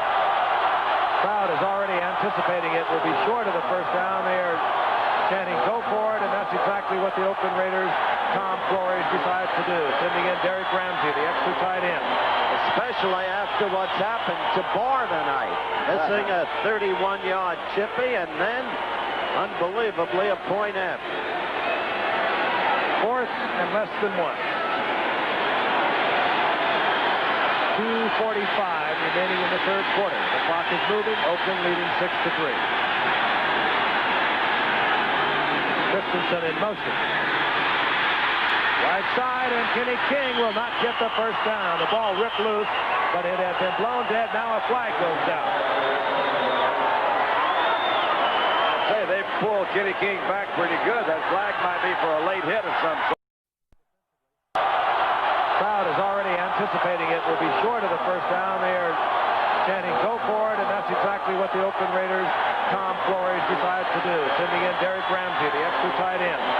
Especially after what's happened to Barr tonight. Missing a 31-yard chippy and then, unbelievably, a point after. 4th and less than 1. 2:45 remaining in the third quarter. The clock is moving. Oakland leading 6-3. Christensen in motion. Right side, and Kenny King will not get the first down. The ball ripped loose, but it had been blown dead. Now a flag goes down. I'd say they pulled Kenny King back pretty good. That flag might be for a late hit of some sort. And it's being indicated by one of the Raiders. The penalty is going to go against the Denver Broncos. And the Raider remains on the turf. That's Kenny King that's still down there, Frank. And there's the referee's signal. Personal foul, first against Denver. I believe they had stopped him short of the first down, too. Oh, well short of the first down. And scrambled to pull the ball out. Personal foul was committed. And Kenny King shaken once again.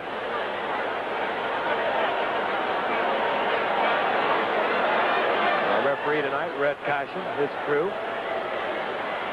These are tough games as we get down to the wire. After tonight, only 3 games remaining throughout the entire NFL, and battles are wide open in all divisions. And of course, we're going to see one very critical one with Thursday night when we see the Steelers move into Houston to play the Oilers. Both of them a game back of Cleveland, and Kenny King is being carried off by teammates. And what you're saying right now is very critical for the Oakland Raiders for the remainder of the season and the playoffs.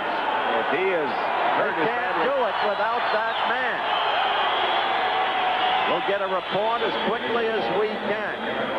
Personal foul moves the ball inside the 10-yard line of the Denver Broncos. It'll be first down, goal to go.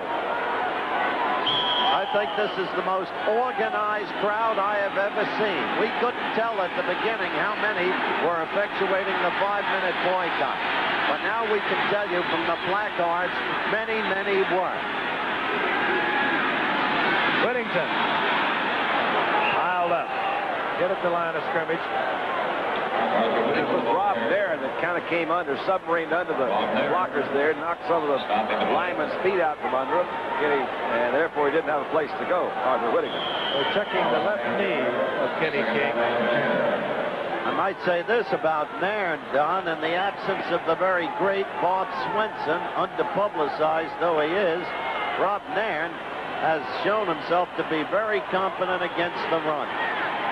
2nd and goal, and there was a loss of about a half a yard on that last play.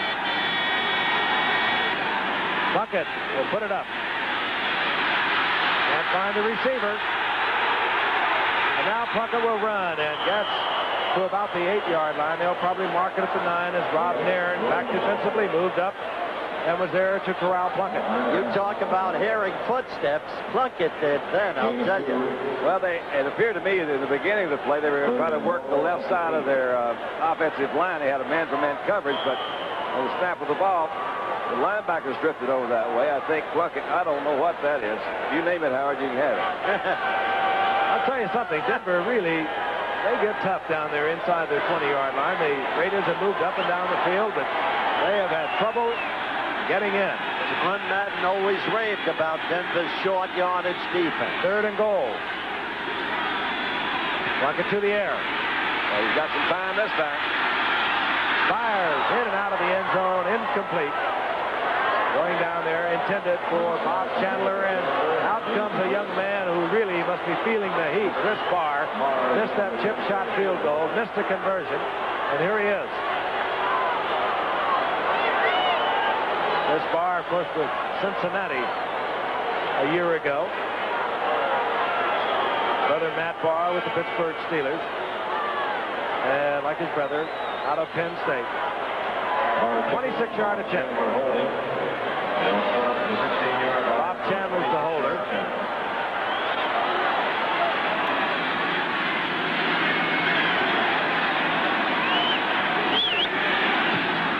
He gets it down. Oh, no. Oh, boy. Oh, that could destroy someone. A 31-yard effort he missed, a 26-yard effort he missed, and a conversion. He is perfect on the night. Unwittingly, he has kept Denver in this football game. Reuben Jones kind of lost his head there for a while with excitement. Matt Barr in total disbelief. We'll be back. Yes, they're like baseball managers. They turn up everywhere. And this man was kicking for Cincinnati a year ago. They let him go, brought in 3 kickers. They now have Oakland's field goal kicker of a year ago. And Barr is here and hurting tonight.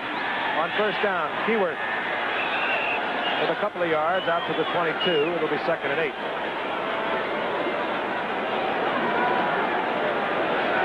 Denver Broncos still in this football game.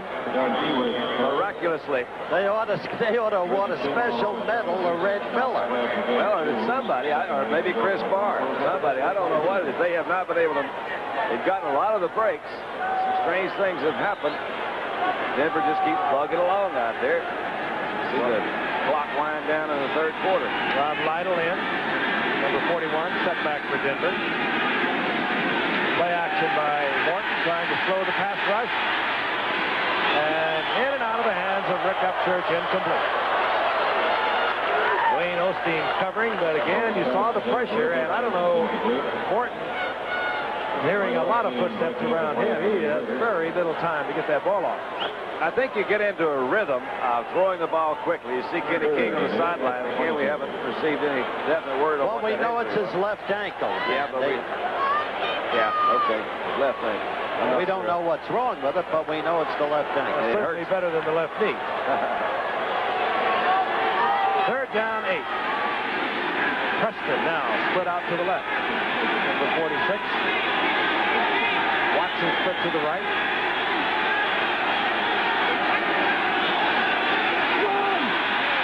And on 3rd and 8, draw play, hoping the trap would spring their running back John Keyworth. With Oakland thinking pass, it did not do so. It'll be 4th down, and Kenny King is being carried to the locker room as time expires in the 3rd quarter. And Oakland leads Denver 6-3. We'll return to this Workman local station. Sideline warming up Matt Robinson. Of course, Matt Robinson came to the Broncos for a number 1 and a number 2 round draft pick from the New York Jets. Started the first 6 games, 1 touchdown, 10 interceptions. A bit of an emotionally shattering experience, but he still figures to be the quarterback of the future for the Denver Broncos. On 4th down, the Broncos will kick. Luke Prestridge is in. Ira Matthews at his own 40-yard line for Oakland. He doesn't turn over, a short kick. Matthews from his 45.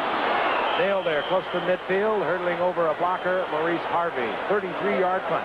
Once again, superb field position for the Oakland Raiders. I'd like to remind you, tonight on ABC News Nightline, Peter Jennings from London examines the ongoing crisis in Northern Ireland. Immediately following your late local news over most of these ABC stations. ABC News Nightline. Ball marked at the 49-yard line in Oakland, as Howard mentioned. Has had great field position all night. Their difficulty is getting it in. They've had a 1st and goal from the 6. They've had 2 first and goals from the 11. And yet they have 6 points on the scoreboard. 1 touchdown and a missed conversion.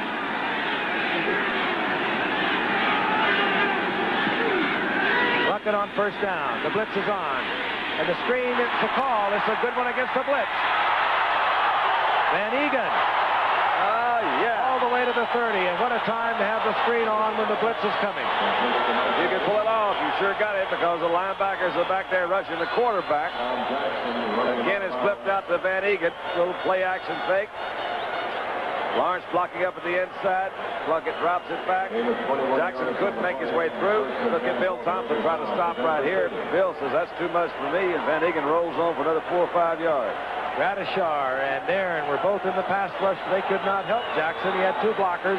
He could not make the play. First down, Oakland, inside the 30-yard line of the Denver Broncos. Plunkett has to reach to hand the ball to Van Egan, and then Van Egan hustles down to the 25, and Denver saying fumble. Tempers beginning to tighten.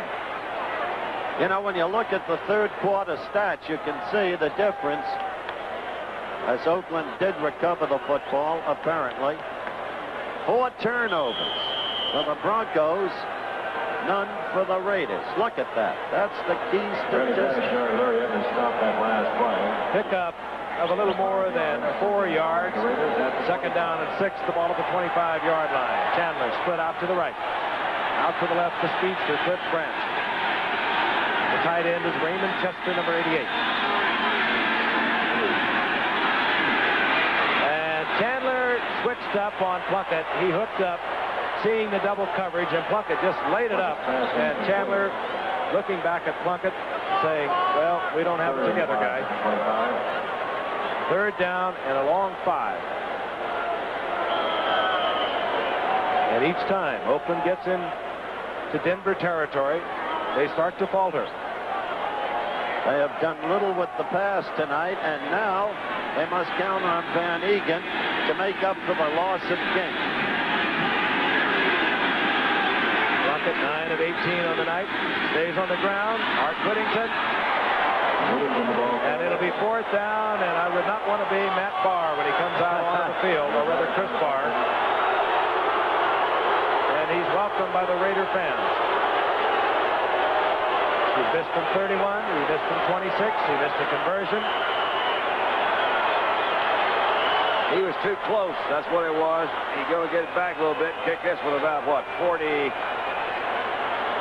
or 3 yards? You may turn out to be right. He was too close on those others. That's all there was to it. The history of place kickers anyway is a zany thing in this league. Frank could tell you a story about Jim Breach and the Cincinnati Bengals. He used to kick right here in Oakland only a year ago. 43-yard attempt. Chris Barr, Matt's little brother, holding his breath. Sanders puts it down. There you go. Ho! Ho!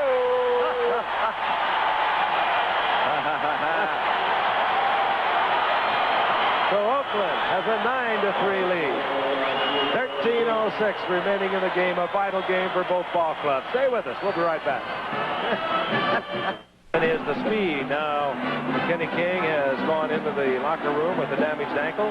His knee was being checked, and Art Whittington is up, moving around, appears to be all right. A little more than 13 minutes remaining in the game. Oakland 9, Denver 3. Chris Barr to kick off. Larry Brunson from his 4-yard line. And Brunson almost pops it, getting out close to the 33, and a flag is down. Larry Brunson took that kick at the 4-yard line. Larry Brunson, I mentioned earlier, was returning kickoffs for the Oakland Raiders a year ago. Penalty marker on the play. You would think that Denver, they look almost snake bit every time they get something going. Has a good run back. Now they're going to put them back another 10 yards. They've had some tough luck on some interceptions, some fumbles. Gets back about 28 yards, which will be nullified by the penalty. And this will be a get-together down there. Either one of those teams could just blow themselves right out of that tough AFC Central Division race. Cleveland, Brian Sipe and the troops hanging in there, proving they are definitely for real. They're in first place. You're right. These Steelers and Oilers, the guy that loses down there Thursday, they're going to have a hard time making that playoff with six losses. And when you consider Oakland's record, and speaking in terms of wild card, with Oakland's record, you've got New England in there, you've got a lot of teams with good records. Sellout crowd, standing defense as Morton goes up and fires it out complete to Dave Preston. But he gets little, maybe a yard and a half or a couple, and Rod Martin playing a superb game tonight, an outside linebacker for the Raiders. And he got a superb break when the ball was bobbled right into his arms by Jensen. One of those snake bit stories of Don. That's it.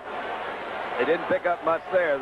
Trying to get him out on the outside, get that 1-for-1 tackle in the open field, which we've talked about many times, very difficult to do. That time Rod Martin was there and was up to the task.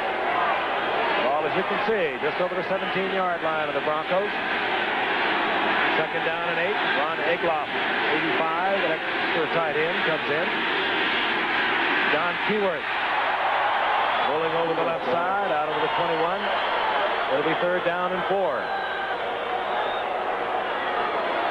They just can't afford, even though a touchdown and an extra point is all they need to move ahead. You don't want to kill time this way. I think in a way Denver's offense is designed. I've seen them do it several times tonight. They're designed to pick up more third downs and 5s than they are third downs and 8s. Like a lot of times they would run on that second and long. They've done that a lot tonight, trying to pick up the 4 or 5 yards. Craig Morton looking over the pass rush, so he decides to run the ball. This is Upchurch. And Upchurch, he will be short of the first down at the 25-yard line. Monty Jackson, who played sparingly tonight, is shaken up. Upchurch short of the first down. Sometimes you get the feeling, as I said in the Denver-New England game, that Denver plays for a fumble. It's Mike Davis again who is shaken up, not Monty Jackson, and this is the second time tonight that Davis has had to leave the field. And out comes Luke Prestridge on fourth down. Ira Matthews will settle in somewhere back around his 35-yard line. Here he is. Had a nifty return earlier in the game. Led the nation a couple of years ago at the University of Wisconsin, where he averaged nearly 17 yards a return and had 3 touchdowns for the University of Wisconsin in his career, all over 50 yards. So he can bring it back. Prestridge gets the kind you run back, a low one. And there he goes. Matthews to the 36-yard line. Oh, boy. No flags. Ira is producing tonight, as the gift said earlier, the way they planned for him to produce when they drafted. Big return. Once again, great field position for Oakland. We'll be back in a moment. Numbers on the night. Not devastating, but we mentioned at the top of the show, he has had trouble in the last 4 games after being spectacular in his first 3 starts. Sure has. Subtract 27 yards lost because of 3 sacks from that 78. He got very little. First and 10, Oakland. Inside Denver's 37-yard line. Good return. Ira Matthews setting it up. Mark Van Egan, right side, behind the blocks of Henry Lawrence and Mickey Marvin. Gain of 3 in the second down and 7.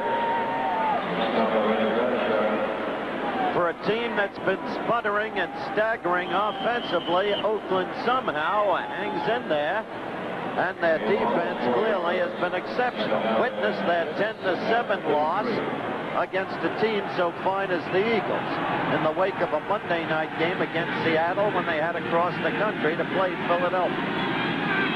Second down, 7.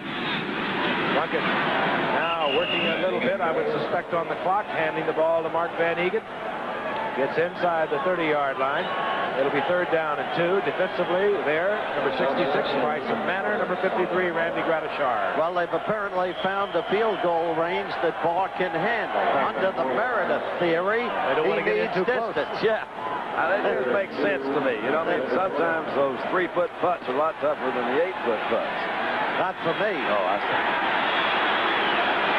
Marked at the 29. Third down, long 2.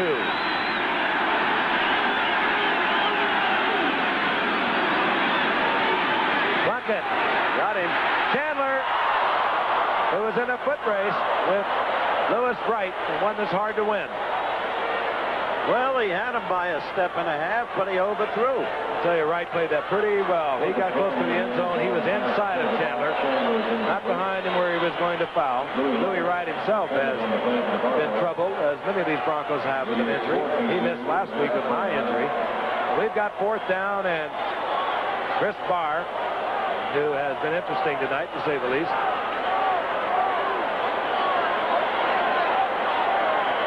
good on his last field goal, officially for 44 yards out. Almost exactly the same place. This will be 47 yards. Chandler, the holder. On its way. Looking at left. And so Denver will take over. They'll have the ball at their own 29-yard line. And we want to remind you once again, college football coming your way on Saturday, the final week of the regular college football season. And we've got a national doubleheader that'll begin 12 o'clock Eastern time. Florida goes against Florida State, and they really get it on that one. Of course, Florida State ranked number 3 in the nation. Good matchup. And then the second part of that doubleheader, USC against Notre Dame, and they've been doing that for longer than I can remember. Most people that follow the game. College football over most of these ABC stations on Saturday. On first down. Over the middle, and it's complete to John Keyworth. They'll mark it at the 34-yard line. A gain of 6. It'll be second down and 4. Almost incredible the way Denver is staying in this game. Now if Craig can muster one drive, put them over. I would think that as many things as they've had that really have not worked for them tonight, that's really true, because honestly they're a touchdown away from getting right back in. I really am disappointed in Oakland's futility to be able to put points on the board, whether it's far or whether they should have scored some touchdowns. Terrible night for Plunkett. Terrible. Second and 4 at Denver's 34-yard line. Rob Lytle on the screen. It's away from one. Later it fumbles the ball, and Oakland has it. Well, and I guess who? Ted Hendricks. His second recovery of the night, but he's been doing that for 12 years. He's always where the ball is. It never changes. Craig Morton, and not really a victim of his own play tonight. No, he should feel disgusted. Well, they've just had something like this on every play. I don't know how you even talk about it. Rob Lytle's got a guy who makes a pretty good move right here to get out and trying to switch the play, switch the ball. It appeared that was, let's see who that was out there. I think it's Rod Martin. Did Martin knock it out? Rod Martin fought off the block, took the ball away, and Ted Hendricks got it. 34-yard line. Raiders again. Mark Van Egan. Now what you're going to really have to look for when Chris Park comes out here again. Now they didn't quite have the distance the time before. They were 5 yards to, they need 5 more yards. Now then they're about down there. Van Egan second down. Gets his 5 yards, second down and 5. Getting to be boring. Thing has become funny. Look at the turnovers. There's the real difference. Ball resting at the 29-yard line. Just 9 minutes remaining in the game. Van Egan. He holds on to that football, too. He's not the type of running back who gives it up. He gets a yard and a half. It'll be third down and 3. And there is Ted Hendricks. He is something different. Hi, big guy. You've been doing it since you helped Baltimore win the Super Bowl of 1970. Came up in 69. He is playing in his 171st consecutive game tonight. Third and 2 and the 26. He had 2 fumble recoveries tonight, 3 interceptions on the year. Do something. Third and 3, and Jensen gets the first down for Oakland. Well, last time they did get it, Frank, barring flags. We don't see any. Chris Barr might breathe a sigh of relief.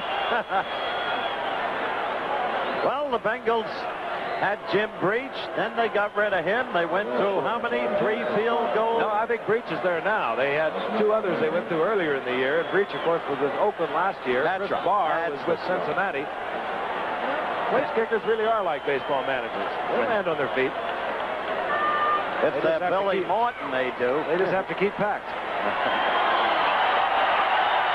And I think I touched on it earlier.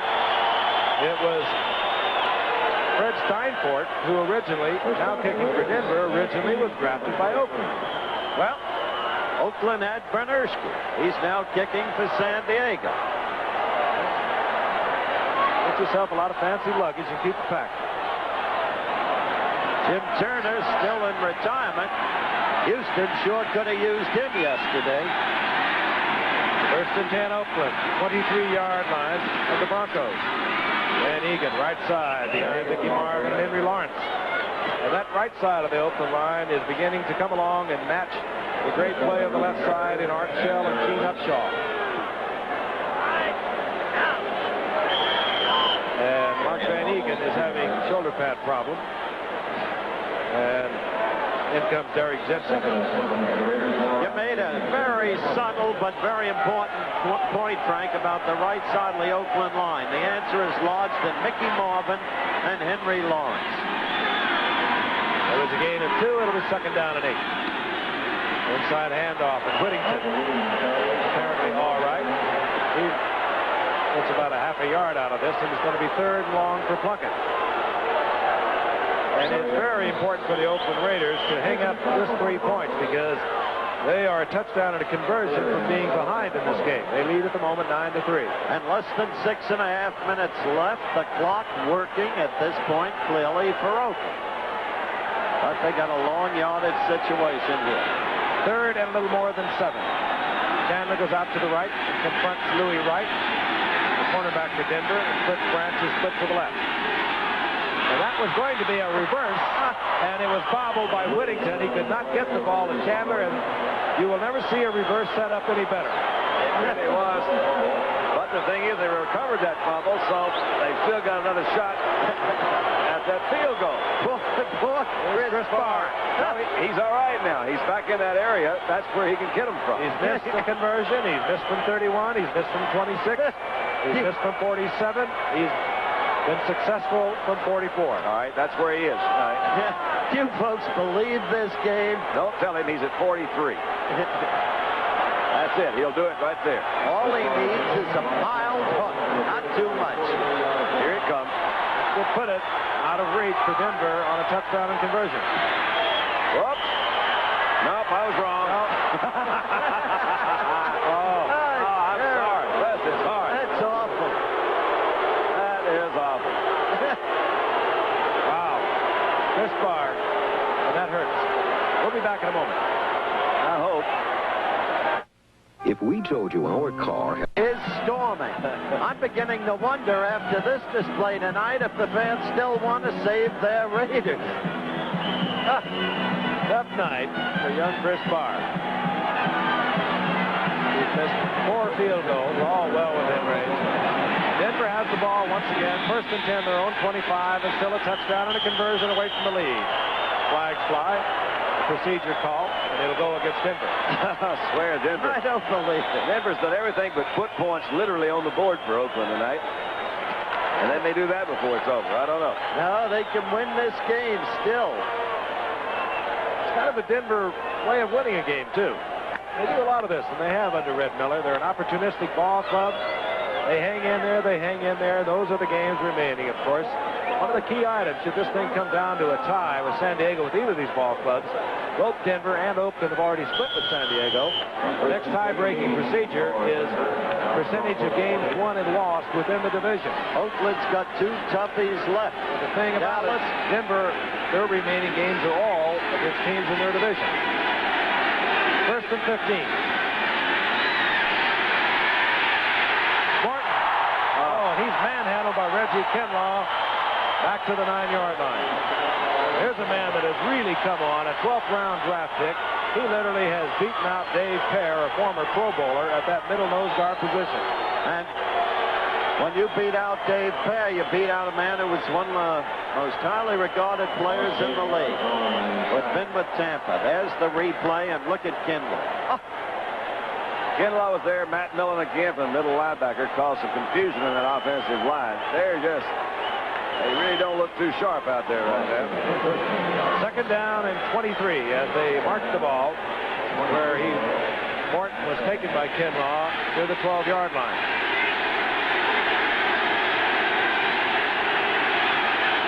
Flags are down. The Raider appeared to be offside. Morton has a free play to John Keyworth, complete.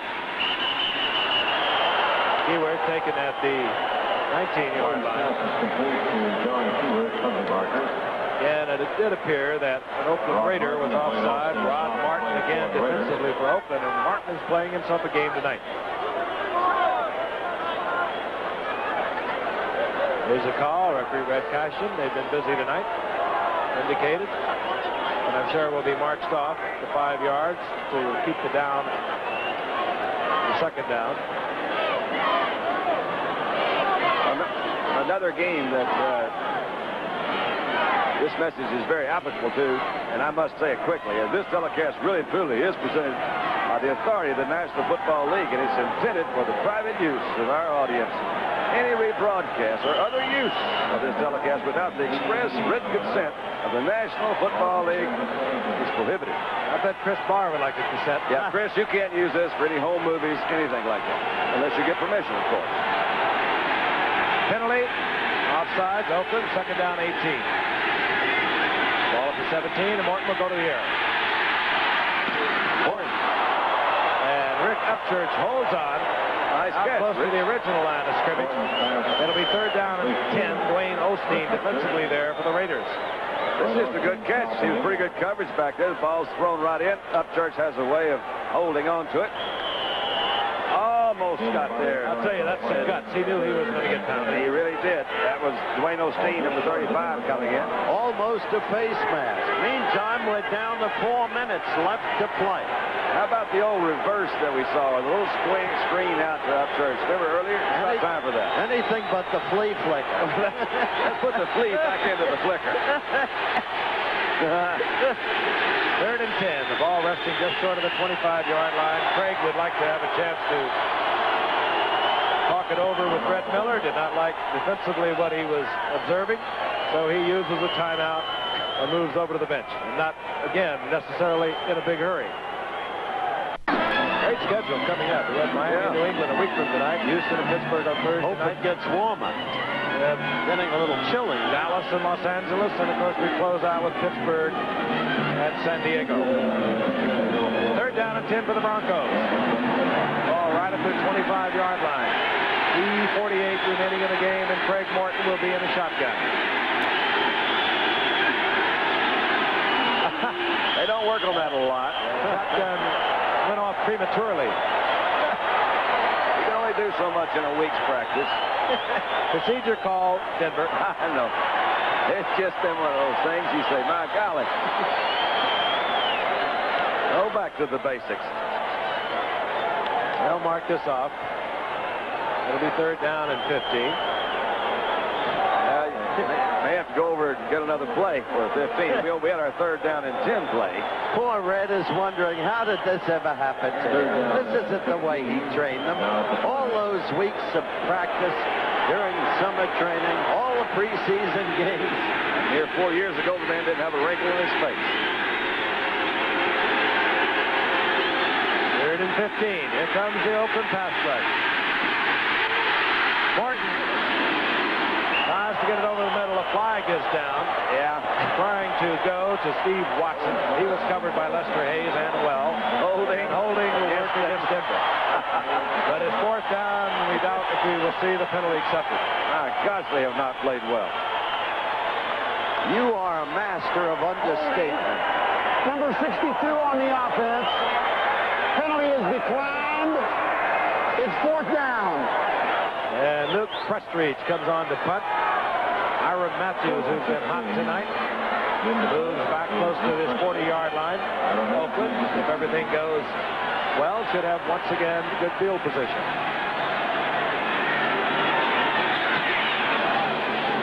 Prestridge again does not get it high, but this time he moves Matthews back to the 30. Matthews nailed there by the special teams of Denver at the 34-yard line. Dave Preston leading the charge. 3:30 remaining in the game. And again, we keep talking about the importance of this game because when you get down to the twilight of the regular NFL season, you get these situations. Denver a 7-5 record. And we'll take a look at the standings. Denver, if they drop this one tonight, and they're in danger of doing just that, they can pretty much well write it off. Remember, you're looking at the Oakland team that beat Pittsburgh 49-35 in a Monday night game. And beat San Diego right here also. And they're struggling tonight. They're not playing good football. But in line with their more recent play, you saw them 2 weeks ago at Seattle when they struggled to victory. Van Egan, ball carrier, gets a yard and a half. It'll be 2nd down and 9. I want to correct that earlier stated score. It was 45-34. Van Egan, interesting ball player. He's always there. Carried the ball over 1,400 times. His longest run from scrimmage, 34 yards. That's a lot of bumps and bruises. Here he is again, Van Egan. Mile left, out close to the 40-yard line.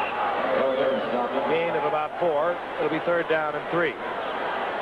Well, the task is to get Chris Barr into field goal range. Meanwhile, seconds are ticking off for the Denver Broncos. 2:30 and the clock is moving. Now, I think they're going with another strategy. They're going to try to keep the ball away from Chris Barr. They're going to run off tackle and see if they can't eat up 2 minutes and 20 seconds somewhere between the 40-yard line and the goal line. Well, that'd be a good move right Denver there. has used one of their timeouts. 3rd down 4. Whittington. And Whittington a little shy of the 1st down. So it'll be 4th down decision time for the Oakland Raiders. And Denver uses another timeout. They want to stop the clock. They tried to stop it before the 2-minute warning. But the scoreboard clock indicates that we have reached the 2-minute warning. It would really be awful if they used that second timeout of theirs at the 2-minute warning. That figures that could happen too. And if you want to see the most organized crowd in history, let's look at this. You ought to see these fans holding up their placards. Save our Raiders. Save our Raiders. Discussion on the field while the placards are up as to whether or not Denver was able to stop the clock before the 2-minute warning with the timeout.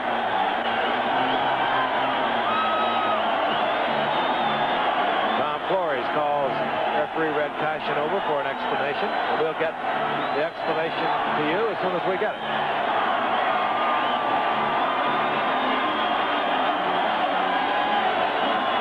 Hear the crowd screaming, save our Raiders. 4th down and a yard. Again, the scoreboard clock indicates 2 minutes remaining.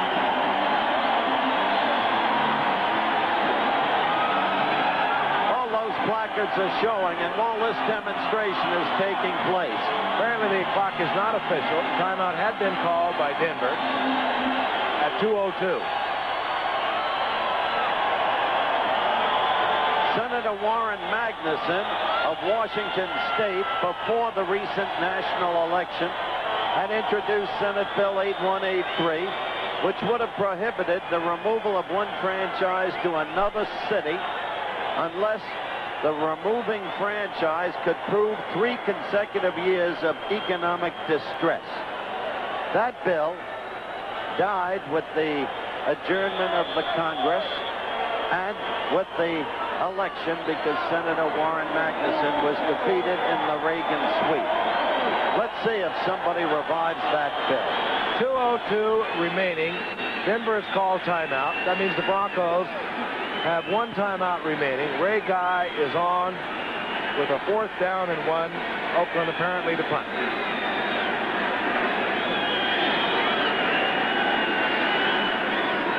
And the delay is to, I assume, adjust the clock or to inform both benches that there is indeed 2 minutes and 2 seconds remaining in the game. Red Miller, 3 times. In his 3 years with the Broncos, he's taken them to the playoffs. The Denver defense needs a great deal of credit, I think, tonight because they have been put in position to hold Oakland with great field position. Once again, for Denver to have any shot at all, they had to hold them right there. Kicked them back, held them down in their forcing to the punt. So Denver should have one more shot at it. Here's Tom Flores in his second year, replacing a bit of a legend here in Oakland. Of course, I speak of John Madden. Rick Upchurch is deep for the Broncos. The guy will attempt to keep it away from him. He's a master at that. Long count, but the Broncos did not go offside. The crowd roars the approval, but they did not get the kick that they wanted, I'm quite sure. Nevertheless, they did not get the ball in the arms of Rick Upchurch, and they are going to mark it out at the 26-yard line. So Denver brings out Craig Morton. 1:58 now on the clock, and we will get the 2-minute warning. So that's the story for the Broncos. They are down 9-3. They need a touchdown and a conversion. They have 1:58. They have one timeout remaining. With the ball at his 26-yard line, has one timeout. His offense has sputtered throughout the night, and yet he's going to try and pull this together. He's done it so many times in the past for the Broncos, and he leads them up to the line of scrimmage. One timeout remaining.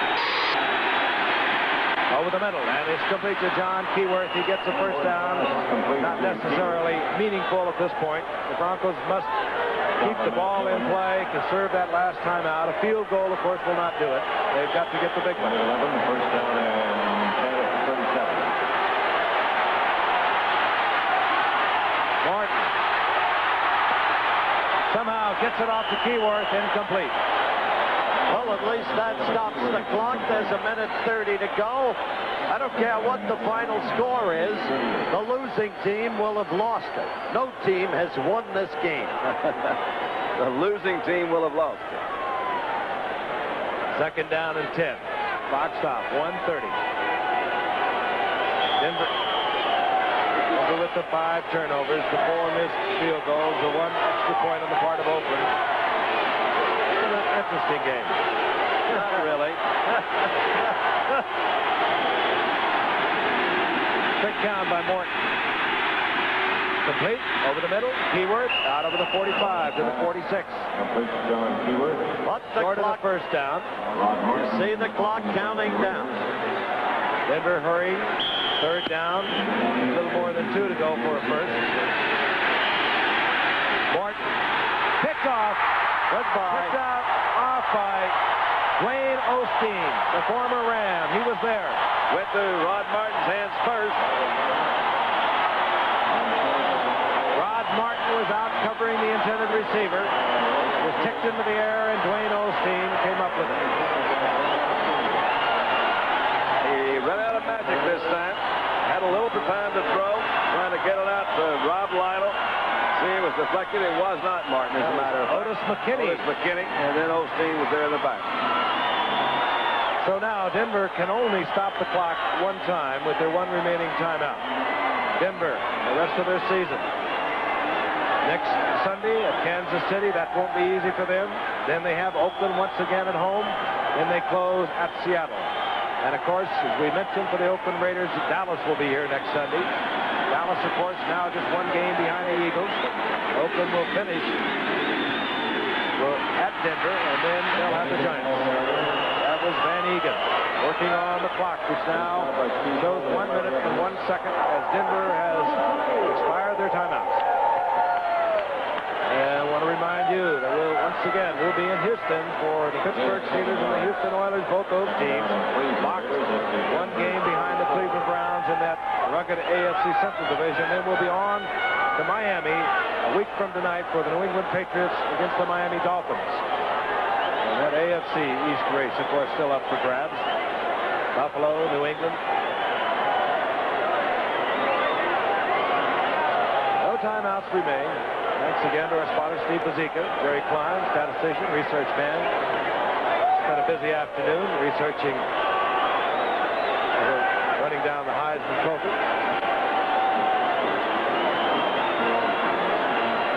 Jim Plunkett, not an artistic success, but it goes as the 7th win for Oakland in 8 games.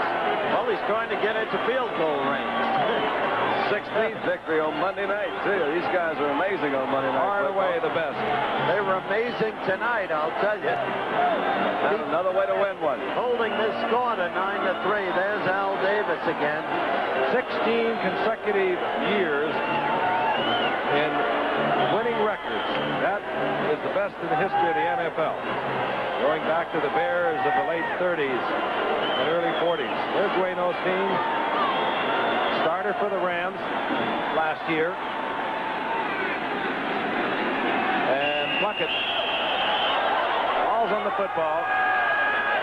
They'll have to do it one more time. This game will be history. And the Oakland Raiders will move back into a tie in the AFC Western Division of San Diego, both with their 9-4 records. And Denver will go to 7-6.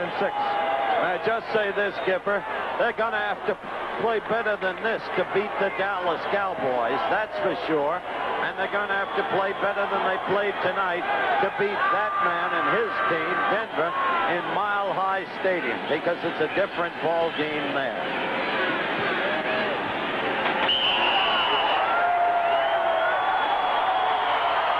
Final seconds ticking off. This game goes into the record book.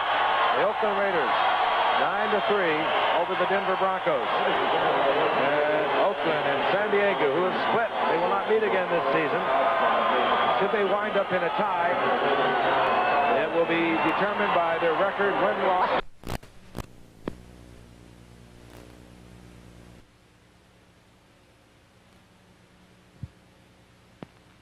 Here it goes. Yes, we have Carnival. And now with 7 losses, they say we don't like Denver. That's why we like to play them. Here come the Broncos with the kickoff return. Larry Brunson comes out across the 10-yard line, gets it to about the 12. Now let's go to New York to NFL 80, where Brian Gemble's going to update us on the Jets. The New Orleans Saints on the first play from scrimmage. Dave Preston carries off tackle for the Broncos, gets the ball across the 15-yard line. Greg Morton starting at quarterback, but we could see Nat Robinson coming in early.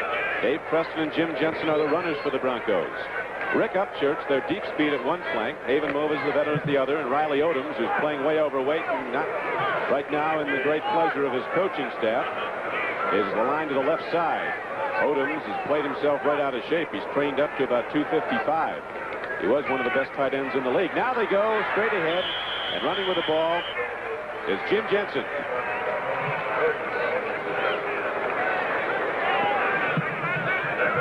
Here's the defensive line for the Oakland Raiders. John Matuzak at left end. Say he's having an all-pro year. The young Oklahoman, Reggie Kinlaw at middle guard. Dave Brownings at the right end. Ted Hendricks having one of his best seasons. Left outside linebacker. Matt Millen and Bob Nelson, the inside backers. Rod Martin is the other outside linebacker. Lester Hayes with 11 interceptions. He's caught more than a lot of wide receivers. Dwayne Osteen are the corners. Mike Davis and Burgess Owens are the safeties. It's first down and 10 now for the Broncos. They go right back to the run. And Preston, working hard, gets it across the 25-yard line, out close to the 28. Lester Hayes knocked him down. Don, you know, the last time these two teams played was less than a month ago. 9-3 ball game. Sometimes when you look back, having just played a team that you feel that you didn't play as well as you could against, and you see on the stats that you rushed for 90 yards but only ran the ball about 20 times, you say, hey, that's a little bit over a 4-point average. We better run the ball a little more than we did. We see Denver doing so real early. Their whole game is to pick up 5 yards on first down, put the other team in a trap, and they've done so on 3 series. And Oakland's been a tough team to run on. Their last 3 games are giving up way under 3 yards a rush on the average on a 2nd and 5 carry. Hendricks and Hayes come up. Make the tackle.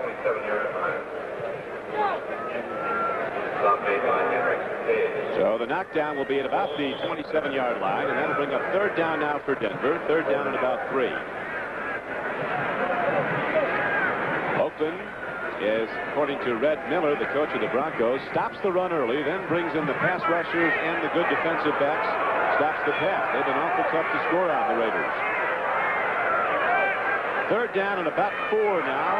Morton takes a deep drop, throws over the middle. Look at that stick. The hit is made. It's going to be close to a first down as Lester Hayes and Mike Davis converge on Dave Preston. And now let's switch back to New York to NFL 80 and Brian Gumbel. Brian?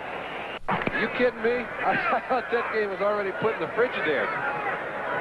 That is something. The Vikings rally back again and take the NFC Central. It's 1st and 10. The Broncos on the pass play did get the first down. Now they go to the run straight up the middle and take the ball to the 35-yard line. Dave Preston is stuck by Matt Millen. Big middle backer, one of 2 in there. Millen, a rookie from Penn State.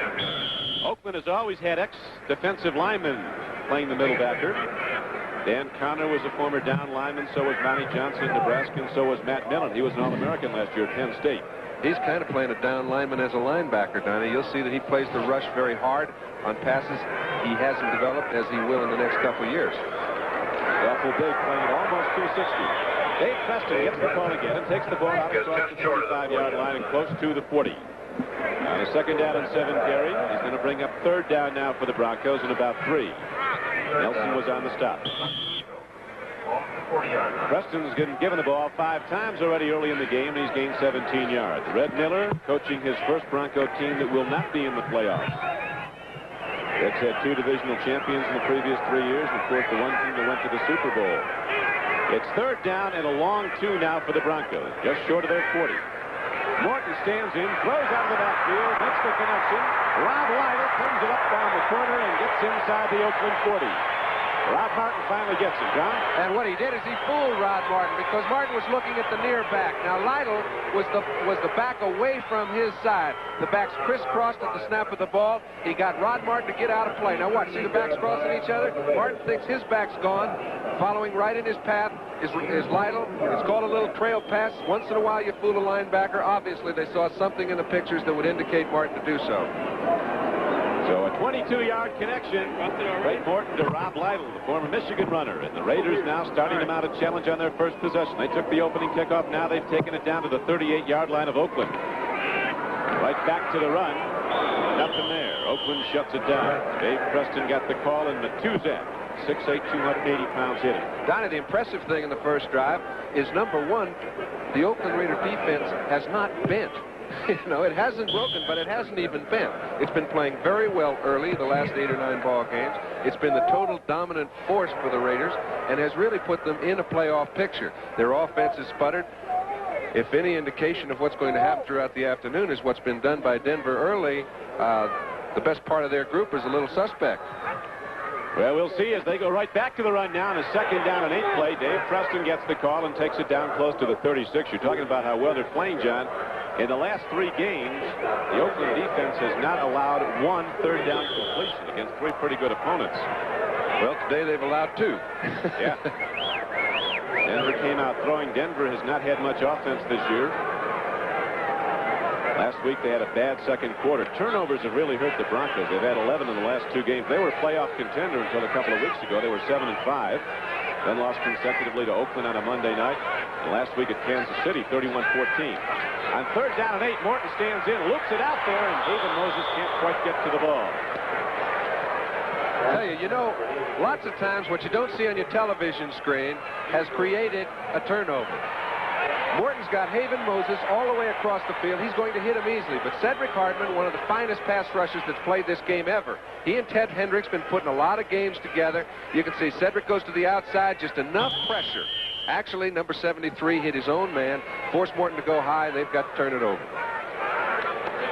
And now we have one of the really great long-range kickers in pro football, a former Oakland Raider, Fred Steinfort, out of Boston College, ready to attempt a long field goal. They're going to hold.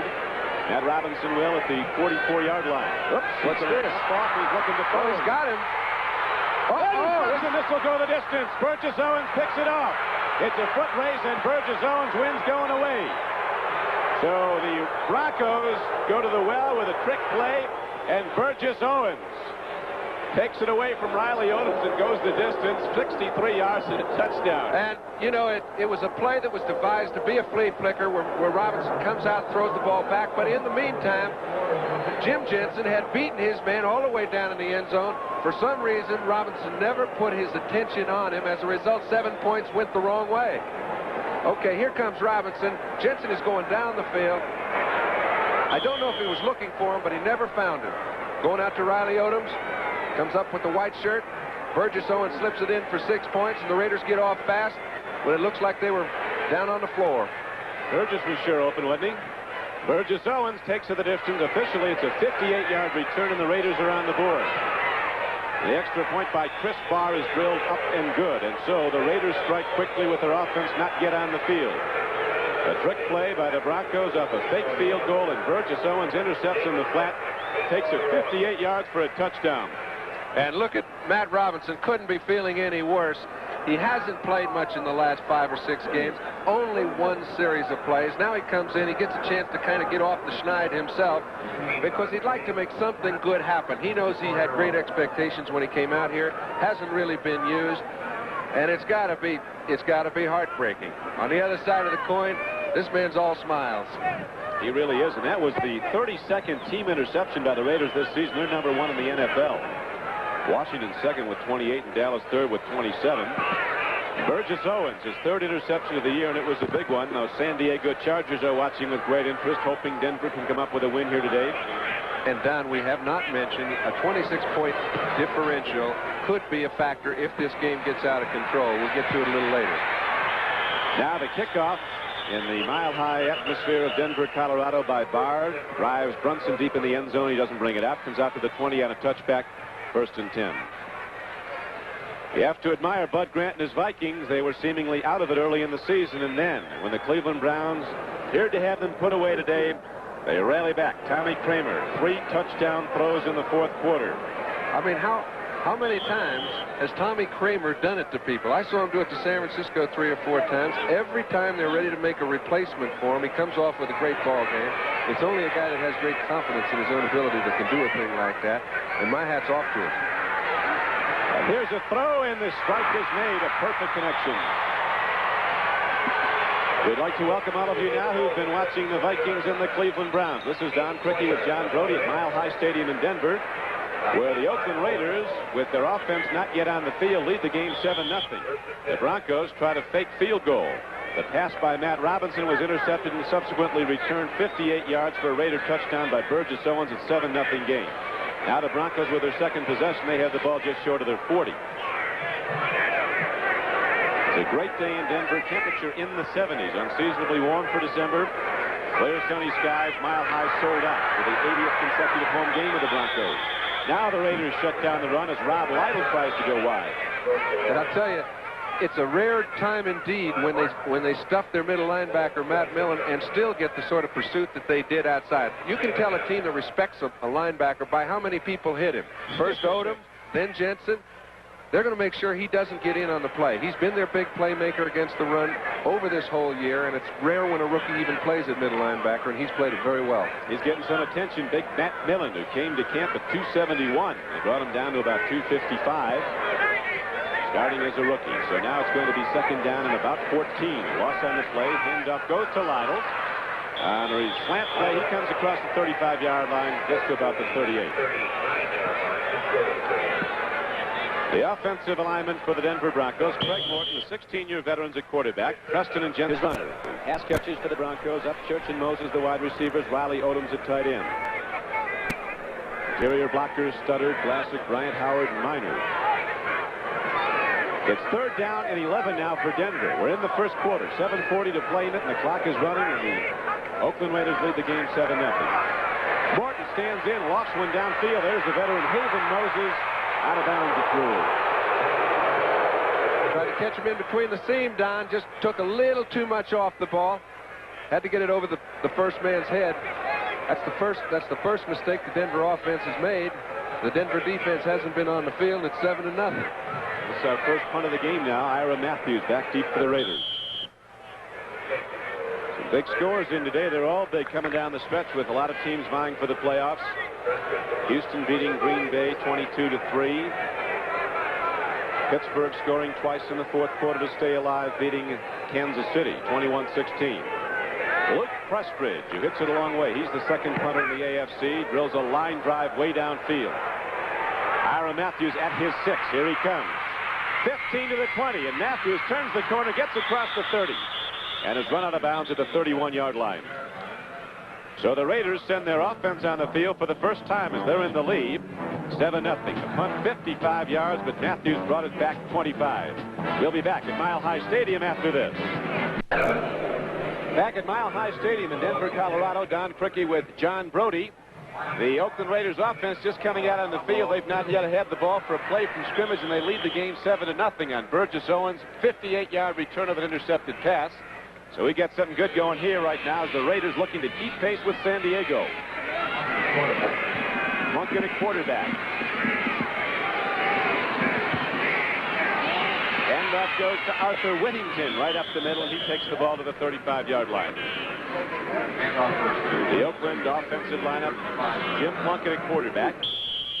Arthur Whittington starting backfield and replacing Kenny King. Mark Van Egan is the fullback. The wide receivers for the Raiders, Cliff Branch will be on one flank, Bob Chandler on another. Raymond Chester's the tight end. And those great big Oakland blockers who do such a great job, Shell, Upshaw, Dalby, Marvin, and Lawrence. Now, Plunkett with time throws in the flat, and it almost went the other way with Broncos picking it off. Here's a throw, though, to Arthur Whittington on a 2nd down and 6 play that gets ahead across the 50 and down to the 47-yard line, an 18-yard gain. Don, how he even picked him up was amazing to me because he was looking straight down the field. He had to know Whittington was standing out on the sideline, and then to be able to tell he had enough room to get the ball. The 30, and is run out of bounds at the 31-yard line. So the Raiders send their offense on the field for the first time as they're in the lead, 7-0. The punt